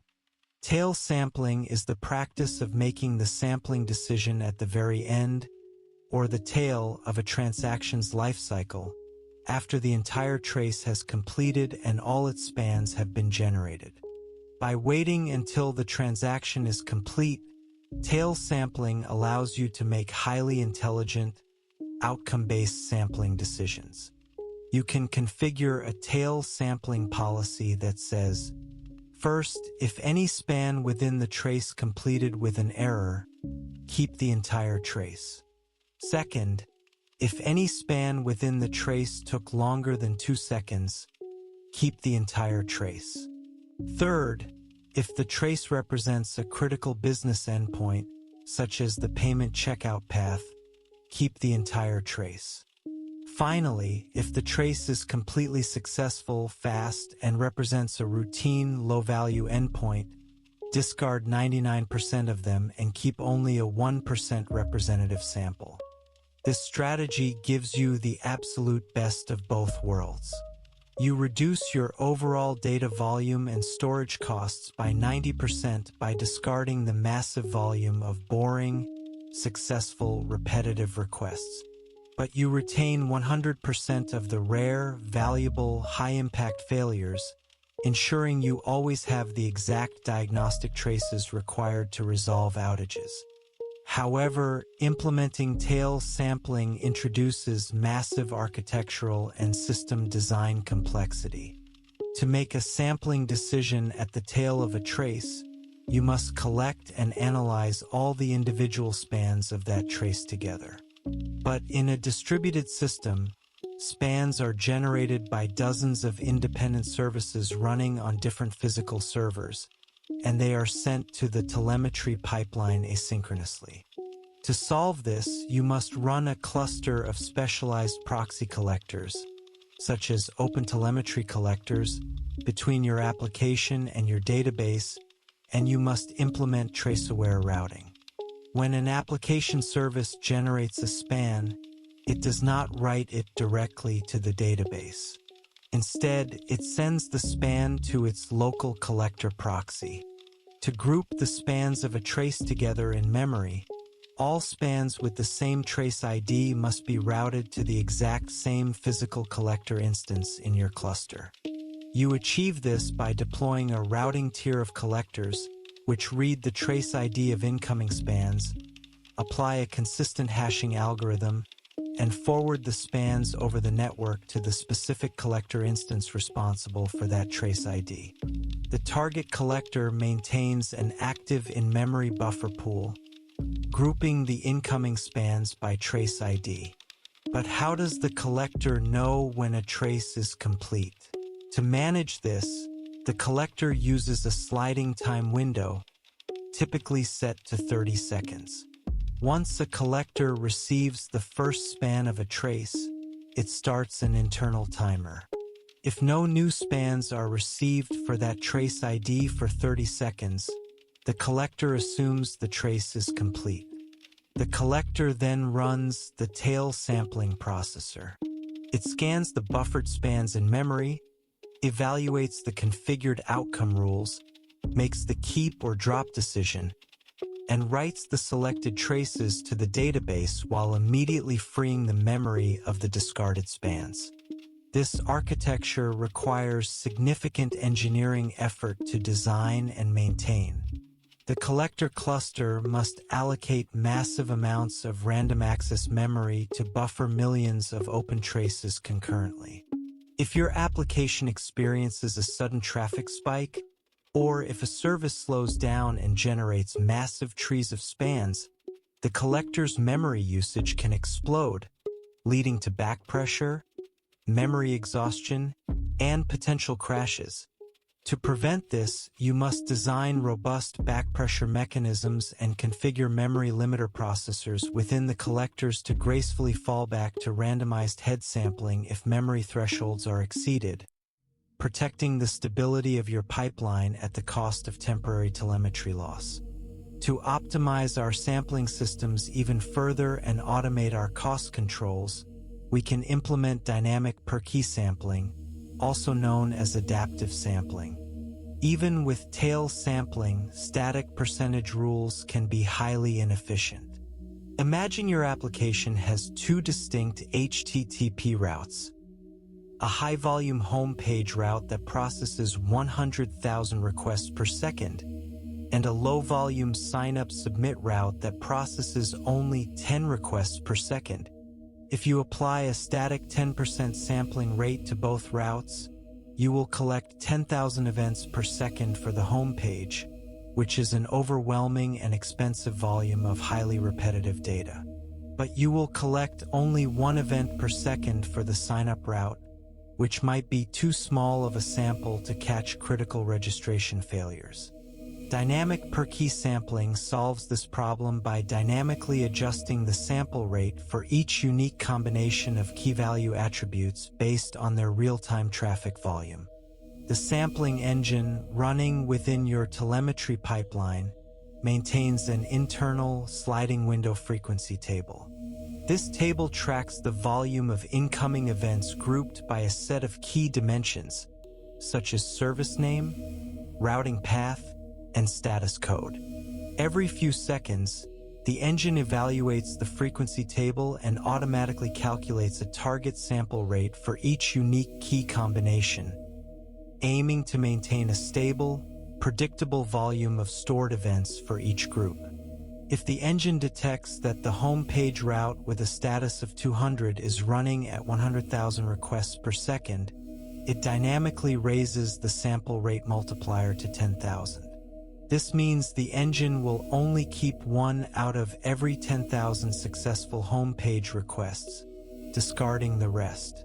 But if the engine sees that the sign-up-submit route with a status of 500 is running at only 2 requests per minute, it dynamically drops the sample rate multiplier to 1, keeping 100% of those rare, high-value errors. This dynamic adjustment ensures that your telemetry storage is perfectly optimized.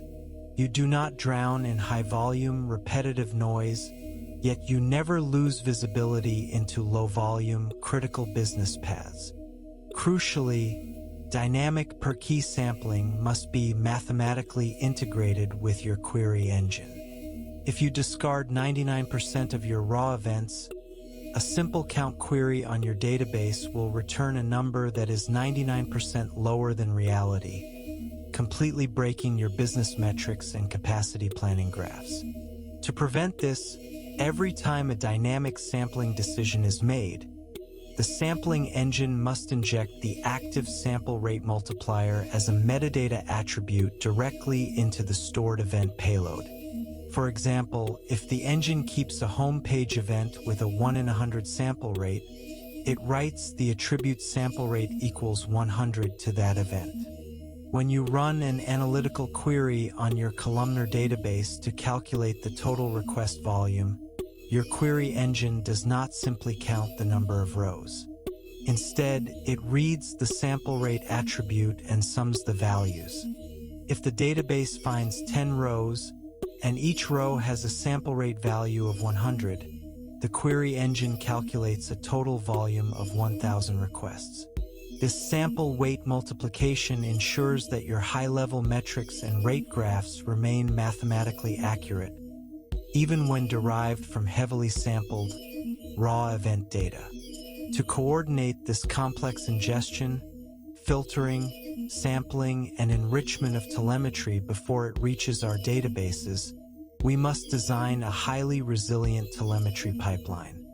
A telemetry pipeline is the centralized data routing architecture that sits between your running application and your final storage backends. It acts as the traffic cop for your observability data, ensuring that trillions of bytes of telemetry are collected, normalized, secured, and directed with maximum efficiency and reliability. A modern telemetry pipeline, typically built using technologies like the OpenTelemetry Collector, Apache Kafka, or Vector, is structured into several distinct execution stages: ingestion, normalization, filtering, enrichment, sampling, and routing. Let us analyze the system's design of each stage, starting with ingestion. The ingestion tier must be designed to handle massive, unpredictable write path workloads. It must accept telemetry data in various formats over various protocols, such as OTLP, syslog, Prometheus Remote Write, or custom HTTP payloads.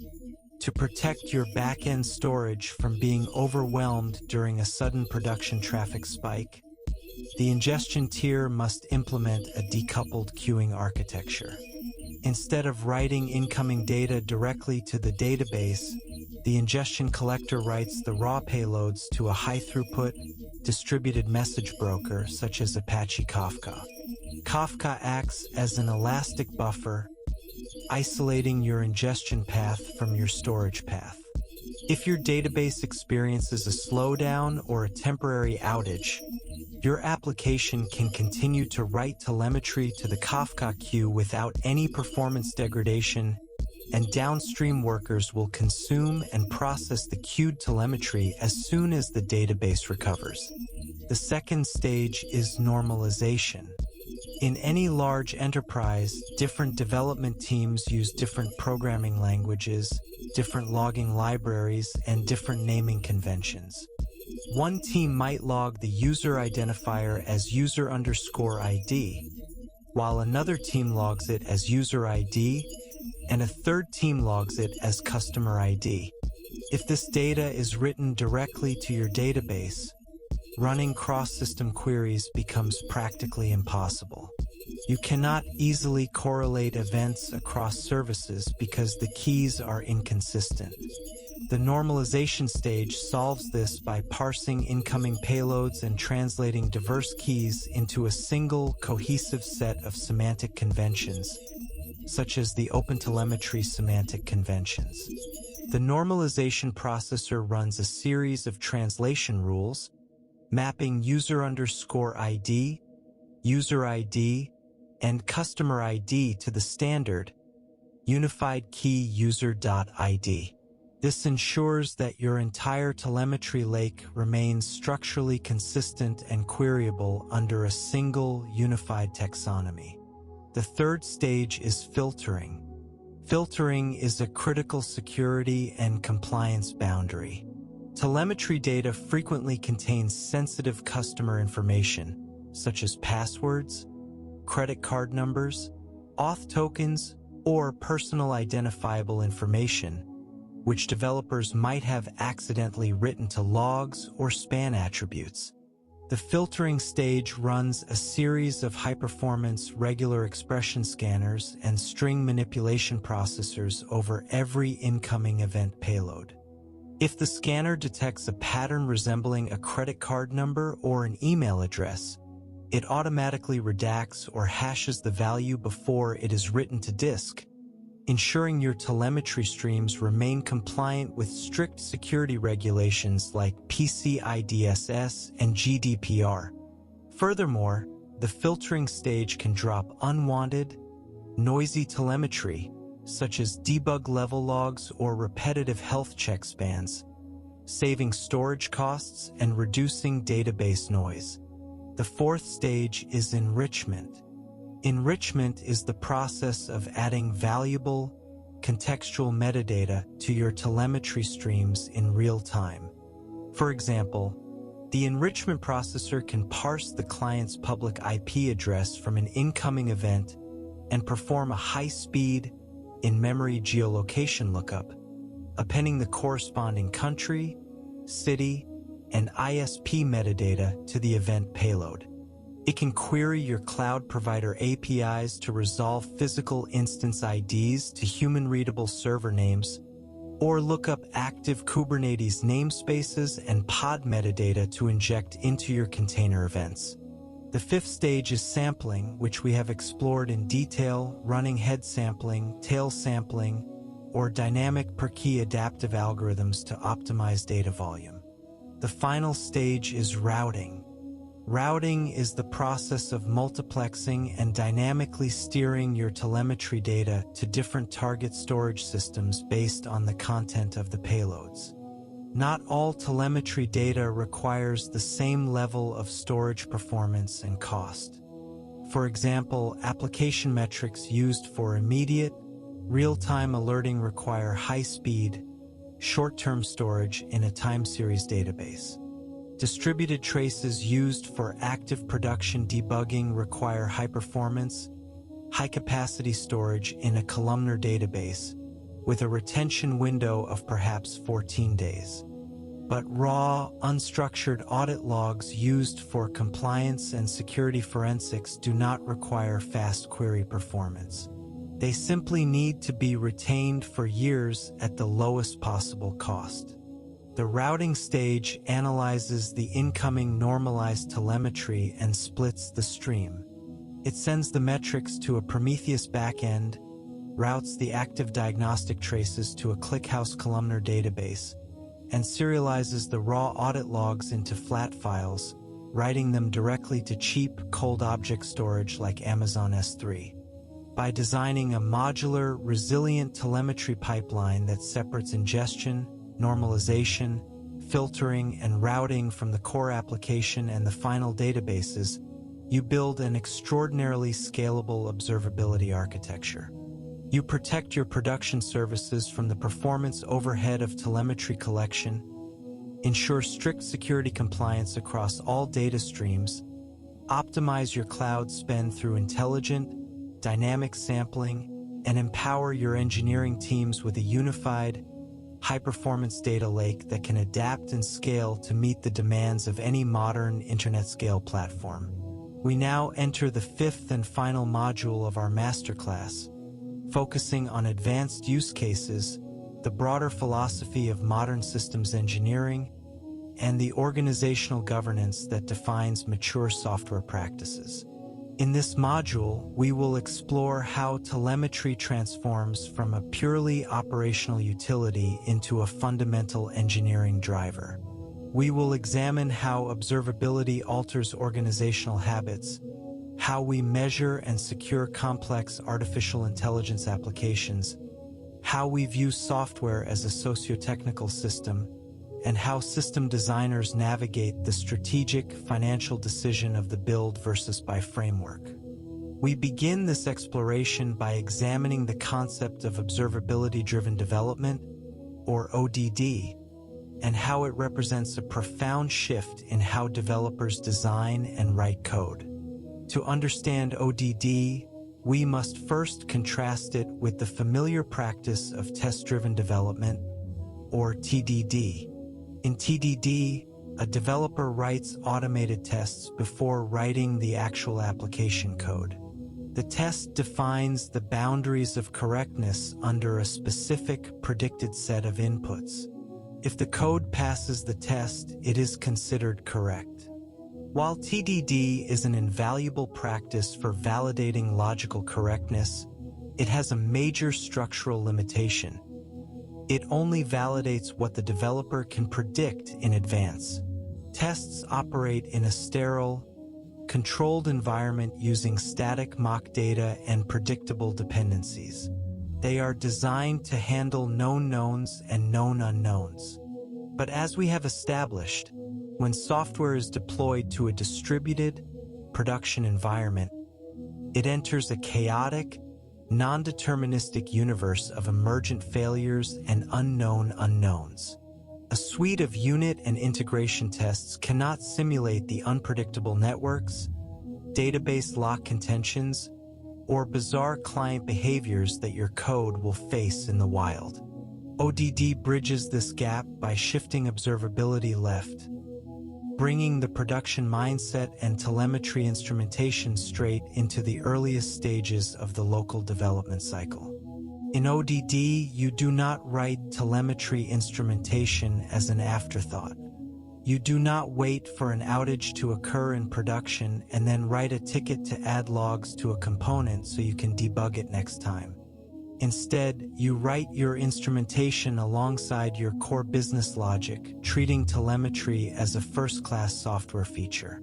You ask yourself, when this code executes in production, how will a developer miles away know that it is doing what we intended? What evidence must this code emit to prove its health, latency, and logical execution path? To practice ODD locally, developers run a lightweight telemetry collection stack, such as a local OpenTelemetry collector and a local visualization tool like Jaeger, directly on their development workstations. As you write and run your code locally, you do not just verify that it returns the correct output. You open your local distributed tracing interface and actively inspect the trace graph generated by your execution. This local observation allows you to catch severe design and performance bugs before the code is ever committed to Git. For example, imagine you are writing a feature to retrieve a list of user profiles. Locally, your code runs quickly and returns the correct data. But when you open the local trace graph, you immediately notice a structural anti-pattern. You see a root span, followed by 50 nested child spans, each executing an individual database query. You have instantly visually identified the famous N+1 query problem.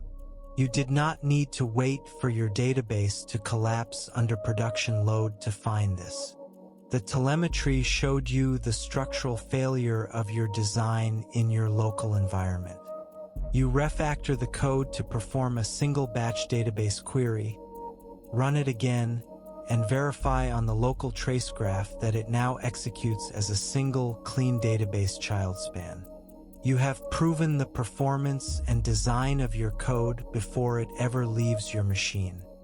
Furthermore, ODD fundamentally changes how you design software interfaces. It forces you to treat execution context as a core architectural pattern. To enable distributed tracing and structured logging, your functions, classes, and libraries must be designed to propagate context seamlessly. In languages like Go, this means designing your APIs to explicitly accept context parameters. In other languages, it means utilizing framework-level context propagation primitives and ensuring that asynchronous execution boundaries do not break the trace state. ODD transforms the developer mindset. It removes the sterile isolation of local development and connects developers directly to the operational reality of production, fostering a culture of continuous validation, deep systems design, and high deployment confidence. This discipline of ODD and context-driven instrumentation is currently facing its newest and most complex challenge with the rise of AI-native architectures and generative AI applications. The integration of large language models, or LLMs, and agentic workflows into our systems has introduced a completely new class of software design, and, with it, entirely new failure modes that traditional monitoring tools are completely blind to. In traditional software, execution is deterministic. If you provide the same input to a function, it will produce the exact same output. If the function succeeds, it returns an HTTP status of 200. If it fails, it returns an error. But LLM applications are non-deterministic and highly unpredictable. An LLM can accept the exact same prompt and return a completely different response every time.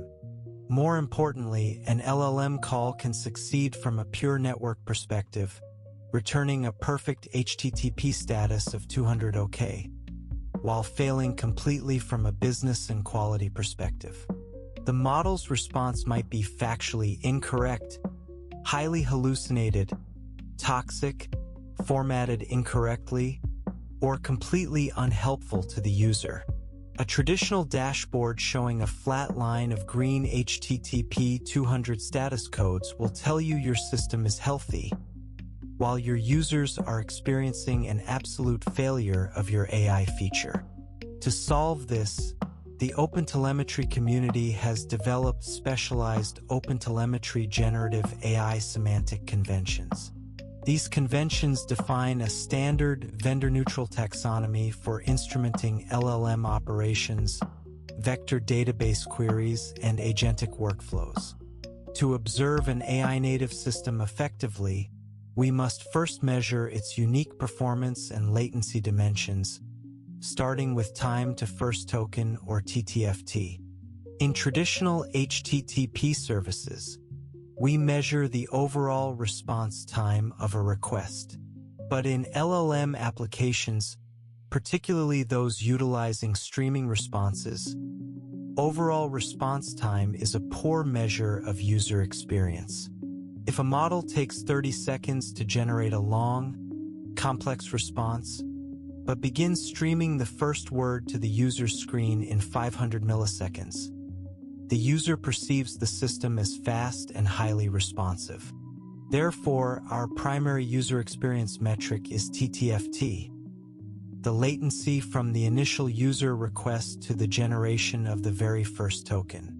We also measure the subsequent generation speed, known as time per output token, or the generation rate in tokens per second, along with any queue wait times if our requests are being buffered or throttled by our LLM hosting provider. Second, we must track and correlate token consumption for cost and capacity governance. LLMs are incredibly expensive to run, and pricing is typically calculated based on token counts. Our structured events and spans must capture input token counts, representing the length of our prompt, and output token counts, representing the length of the completion, and tag them with the specific model name used, such as GPT-4o or Claude 3.5 Sonnet. By capturing these token counts and model attributes in our unified storage model, we can build real-time cost tracking dashboards. We can calculate the exact cost of every user request, track the financial efficiency of our prompt engineering, and identify which tenants or features are consuming the majority of our AI budget. We can also track prompt caching hit rates, showing us what percentage of our input tokens were cached by the provider, allowing us to mathematically optimize our prompts to maximize cache hits and reduce our API costs by 50% or more. Third, we must trace the complex, multi-step execution paths of our AI applications, particularly retrieval-augmented generation, or RAG, pipelines, and autonomous agentic workflows. An LLM call is rarely isolated. To answer a user's question, an RAG pipeline must coordinate multiple independent systems.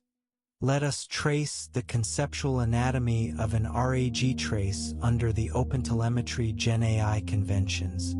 The transaction begins with the user's query, starting the root span. First, the application calls an embedding generator to convert the user's plaintext query into a mathematical vector representation. This is recorded as a child span containing attributes like the embedding model name and the input token count. Second, the application queries a vector database, such as Pinecone or Milvus, to perform a semantic similarity search. This is recorded as another child span, capturing the query vector dimensions, the distance metric used, such as cosine similarity, the number of returned documents, and their match distance scores. Third, the application passes these retrieved document contexts to a prompt builder, which constructs the final system prompt containing the user query and the retrieved documents. This is recorded as a local processing span. Fourth, the application makes the network call to the LLM provider, sending the final prompt. This is recorded as an LLM execution span, capturing the model name, temperature, max tokens, input token count, output token count, and when opted in, the raw text content of the prompt and completion. Fifth, the application might pass the model's response to an independent guardrail engine to evaluate safety and alignment. This is recorded as a validation span, capturing whether the completion passed toxic, hallucination, or prompt injection filters. By visualizing this entire sequence as a distributed trace, an engineer can instantly debug performance bottlenecks and quality failures.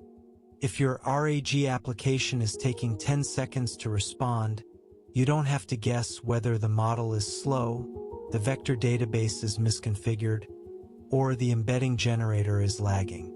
The trace graph will show you the exact duration of each step. You might find that the vector database query completed in 10 milliseconds, but the LLM provider took 9 seconds to generate the output, pointing you directly to model selection or streaming configurations. Furthermore, distributed tracing is essential for debugging autonomous agent reasoning loops and model context protocol, or MCP tool calls. An autonomous agent does not follow a predefined, linear code path. It makes a sequence of decisions, calling the LLM to decide which tool to execute, executing the tool, and passing the tool result back to the model to decide the next step, repeating this loop until it reaches a final answer. If your agent runs into an infinite loop or performs an incorrect action, debugging it without distributed tracing is practically impossible. OpenTelemetry GenAI conventions model these loops by capturing each tool call and agent iteration as nested spans, linked together through parent-child trace context. You can visualize the exact reasoning chain of the agent, seeing the raw prompt, the model's decision to call tool X, the execution latency of tool X, the structured data returned by tool X, and the model's subsequent evaluation of that data, allowing you to debug logical flaws in your agent's routing and prompt structures with high-fidelity accuracy. However, capturing raw text prompts and completions in your telemetry streams introduces massive data volume and security challenges. LLM prompts can be extremely large, often containing entire multi-megabyte documents, source code repositories, or high-resolution images. Storing these massive payloads in your telemetry database can consume astronomical disk space and network bandwidth, rapidly exhausting your storage budgets. Furthermore, prompts often contain highly sensitive customer information, such as passwords, personal financial details, health records, or proprietary corporate IP. Therefore, modern systems design utilizes strict data filtering and redaction policies within the telemetry pipeline. At the local OpenTelemetry collector level, you can configure content capture policies. By default, prompt and completion text content is disabled, and only metadata like token counts and model names are exported. If you opt in to content capture for debugging or quality evaluation purposes, you must run high-performance redactors and anonymization processors in your collector pipeline. These processors scan the text payloads in memory, automatically redacting personal identifiable information, passwords, and sensitive keys before the event is written to the database, ensuring that your AI-native applications remain secure and compliant with global privacy regulations. As we scale our systems and adapt our technical architectures to handle these advanced use cases, we must also step back and view our software delivery pipelines through a much broader, more philosophical lens. We must apply systems thinking and view our software as a socio-technical system. A socio-technical system is one that recognizes the tight, inseparable interaction between people, organizational habits, and technology. In software engineering, we often make the mistake of viewing our systems as purely technological. We focus on the code, the compilers, the servers, the networks, and the databases. We treat system performance as a series of isolated engineering equations. But software does not write, deploy, or maintain itself. It is built and operated by human beings organized into teams, companies, and communities.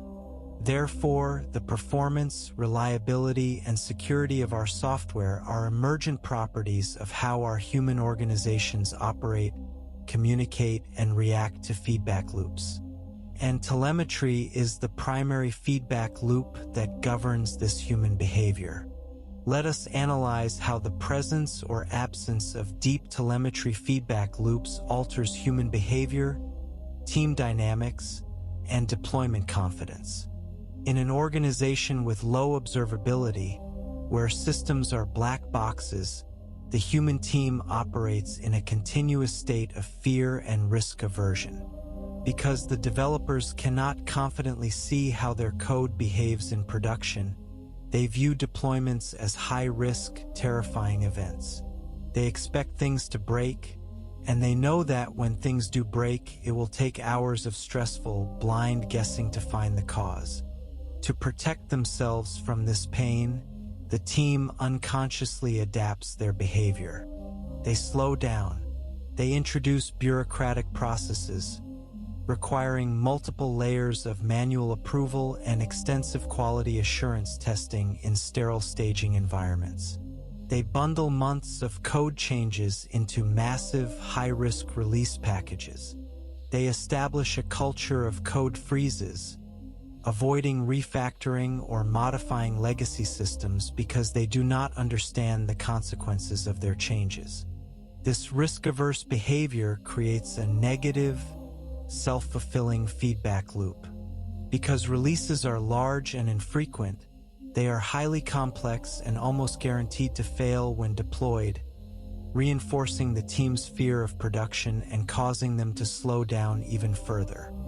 Furthermore, low observability destroys team dynamics and creates organizational silos. When an outage occurs in a black box system, the team lacks a single, trusted source of truth. Developers will look at their local tests and claim the code is correct. System operators will look at their CPU graphs and claim the servers are healthy. Database administrators will look at their connection pools and claim the database is fine. The team falls into a pattern of finger-pointing, blame shifting, and political arguments. The mean time to resolution is delayed not by technical complexity, but by human communication failure and defensive behavior. Now, let us observe how the introduction of deep, high-fidelity telemetry feedback loops completely transforms this socio-technical system. When an organization shifts left with observability-driven development, integrates feature flags with telemetry, and adopts mathematically rigorous SLO-based alerting, the human behavior and team dynamics undergo a profound evolution. First, the team gains deployment confidence. Because developers have a high-fidelity, real-time feedback loop showing them exactly how their code behaves under real production workloads, they no longer view deployments as high-risk events. They know that if a bug slips through, the telemetry system will flag it within minutes, and the progressive delivery pipeline will automatically roll it back safely before it impacts the business. This safety net completely alters human behavior. Developers stop bundling code into massive, high-risk releases. They move faster, deploying small, incremental changes multiple times per day. They stop fearing legacy code. They refactor old systems, optimize slow queries, and clean up technical debt with confidence, because they have the tools to validate their design intent against production reality. This fast, iterative behavior creates a positive, reinforcing feedback loop.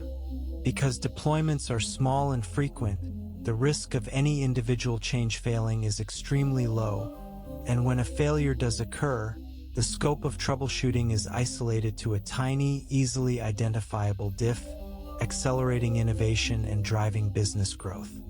Second, deep observability fosters a blameless engineering culture. When an outage occurs, there is no need for finger-pointing or defensive arguments.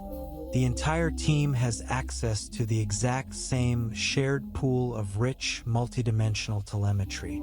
The trace graph and statistical correlations provide an objective, undeniable physical record of the failure. The discussion shifts from who did this to how did the system allow this to happen. In a blameless postmortem, pioneered by industry leaders like John Allspaw, the focus is not on identifying a scapegoat to punish. It is on understanding the latent conditions, systemic flaws, and cognitive limits that led to the incident, and designing better defensive barriers to protect the system and the humans operating it in the future. Telemetry acts as the bridge that connects developers, operators, and business stakeholders under a single unified truth. It aligns incentives, eliminates silos, and transforms your organization from a fragile, guest-driven hierarchy into a resilient, high-performing socio-technical system capable of navigating the complex, rapidly changing world of modern software delivery. As we reach this level of architectural and organizational maturity, we must address the final, critical question that every system designer faces when scaling their telemetry infrastructure: the build versus buy decision. The build versus buy framework is a strategic engineering model used to evaluate whether your organization's engineering hours, focus, and capital are better spent building and maintaining an internal telemetry platform, or purchasing and offloading those responsibilities to commercial SaaS partners. This is not a simple financial equation. It requires a deep, multidimensional analysis of your organization's scale, engineering capacity, core business objectives, opportunity costs, and operational risks. Let us first examine the parameters and hidden costs of the build path. Building an internal telemetry platform means deploying, scaling, and self-managing open-source data storage and processing components. This typically involves running, first, a cluster of OpenTelemetry collectors to ingest, process, and enrich telemetry streams. Second, a high-throughput queue like Apache Kafka to buffer incoming events. Third, a high-performance column-oriented database like ClickHouse to store raw structured events and traces. Fourth, a time series database like Prometheus to store metrics. Fifth, a visualization and query interface like Grafana to allow engineers to analyze the data. While open-source software is free to download, running this infrastructure at scale is extraordinarily expensive and operationally complex. The hidden costs of building include: first, infrastructure hosting fees. Storing petabytes of raw telemetry requires massive amounts of compute, disk storage, and memory. Furthermore, in cloud environments like AWS, data egress fees represent a massive, hidden cost. If your microservices are generating trillions of events, sending that data over the network across different availability zones and into your self-managed telemetry cluster can result in tens of thousands of dollars in monthly network egress fees. Second, operational maintenance overhead. To keep a massive ClickHouse or Kafka cluster healthy, stable, and performant under heavy production workloads, you must dedicate a team of highly specialized reliability engineers. These engineers will spend their days managing database schemas, partitioning tables, optimizing disk block layouts, managing Kafka partitions, patching operating systems, scaling compute instances, and troubleshooting telemetry storage failures. Third, the opportunity cost of developer focus. Opportunity cost is the loss of potential gain from other alternatives when one alternative is chosen. Every hour your senior system architects and reliability engineers spend tuning ClickHouse indexes or debugging Kafka replication lags is an hour they are not spending building core business features, improving your customer experience, or driving product innovation. If your company's core business is selling shoes, or processing financial loans, or matching rides, then building a world-class database for telemetry is not a competitive differentiator for your business. It is a massive engineering distraction that drains your highest value talent away from the core value proposition of your company. Fourth, the operational risk of the observer's paradox. The observer's paradox in systems engineering states that the act of observing a system should not disrupt or fail alongside the system being observed. If you run your telemetry database and processing pipeline within the same cloud region, virtual private network, or Kubernetes cluster as your application, you introduce a severe systemic dependency. When a catastrophic infrastructure failure occurs, such as a major cloud zone outage or a network routing collapse, Your self-managed telemetry system is highly likely to fail and crash alongside your application. Precisely when you need your telemetry the most to diagnose and resolve the crisis, you are left completely blind because your internal observability platform has collapsed under the same failure. Now, let us examine the parameters and trade-offs of the buy path. In this model, your application writes its telemetry to local collectors, which compress and export the data directly to the vendor's secure, external cloud networks. The vendor is entirely responsible for the massive database infrastructure, scaling, queries execution, and data storage. The primary benefits of the buy path are: first, immediate time to value. Your engineering team installs standard collection libraries, points them to the vendor's endpoints, and gains access to world-class query interfaces, automated analysis tools, and alerting engines in hours without writing a single line of database hosting configuration. Second, elimination of operational overhead and maintenance distractions. You do not need to hire or dedicate engineers to manage telemetry databases. You pay a predictable commercial fee to offload all infrastructure scaling and database maintenance risks to the vendor. Third, immunity from the observer's paradox. Because the vendor's storage and analysis systems run entirely on independent, external infrastructure separate from your application networks, they remain completely active and healthy even if your entire production environment collapses. You retain deep, high-fidelity visibility and diagnostic capabilities precisely when you need them most during high-severity crises. However, the buy path comes with significant, non-trivial trade-offs. First, massive, compounding subscription fees. Commercial observability vendors are notoriously expensive, and their pricing models can be highly complex and punitive, often charging per host, per user seat, per gigabyte ingested, or per custom metric label. If your application traffic scales rapidly, your telemetry volume will scale with it, and your monthly vendor subscription fees can quickly reach millions of dollars, creating a massive, unpredictable line item in your financial budget. Second, data egress and network charges. While you offload storage costs, you still must pay cloud network egress fees to transfer petabytes of raw telemetry data out of your cloud network and into the vendor's network over the public internet, which can represent a substantial, ongoing operational expense. Third, potential security, compliance, and lock-in risks.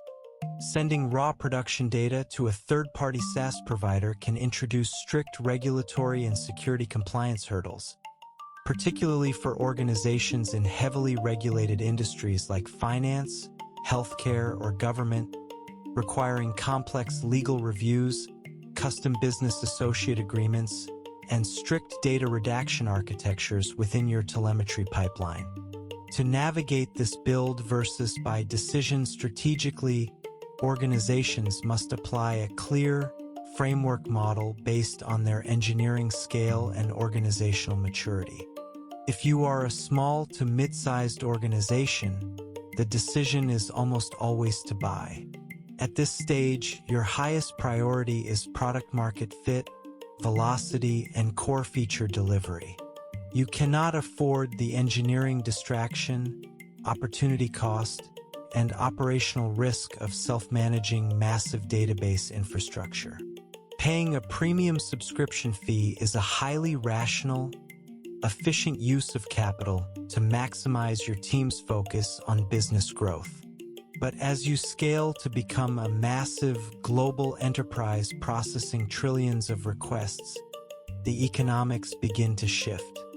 At extreme scale, the compounding subscription fees of commercial vendors can become so astronomical that they exceed the cost of hiring a dedicated team of 5 to 10 engineering experts to run and scale a highly optimized, open-source columnar telemetry stack internally.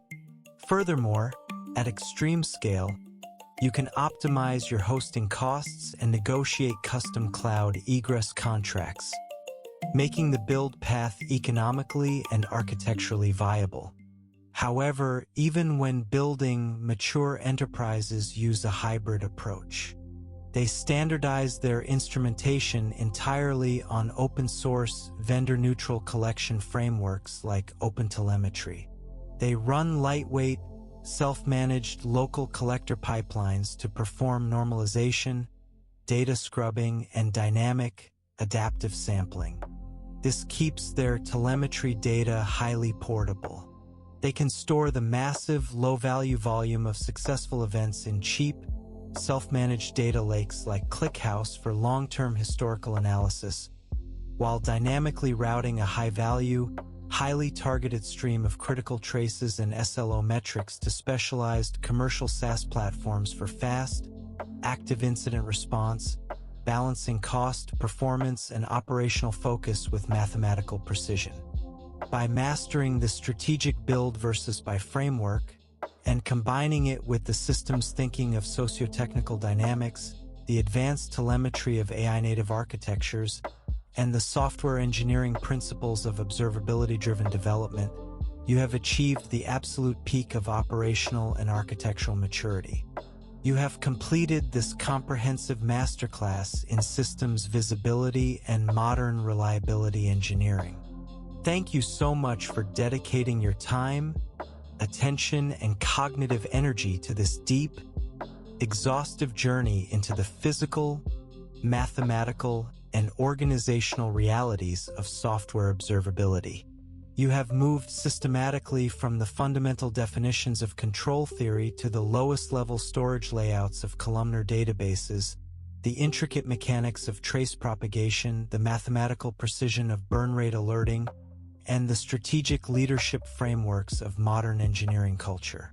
By mastering these concepts, you have armed yourself with the mental models, tools, and systems thinking required to design, deliver, and operate highly resilient, dependable, and scalable software platforms.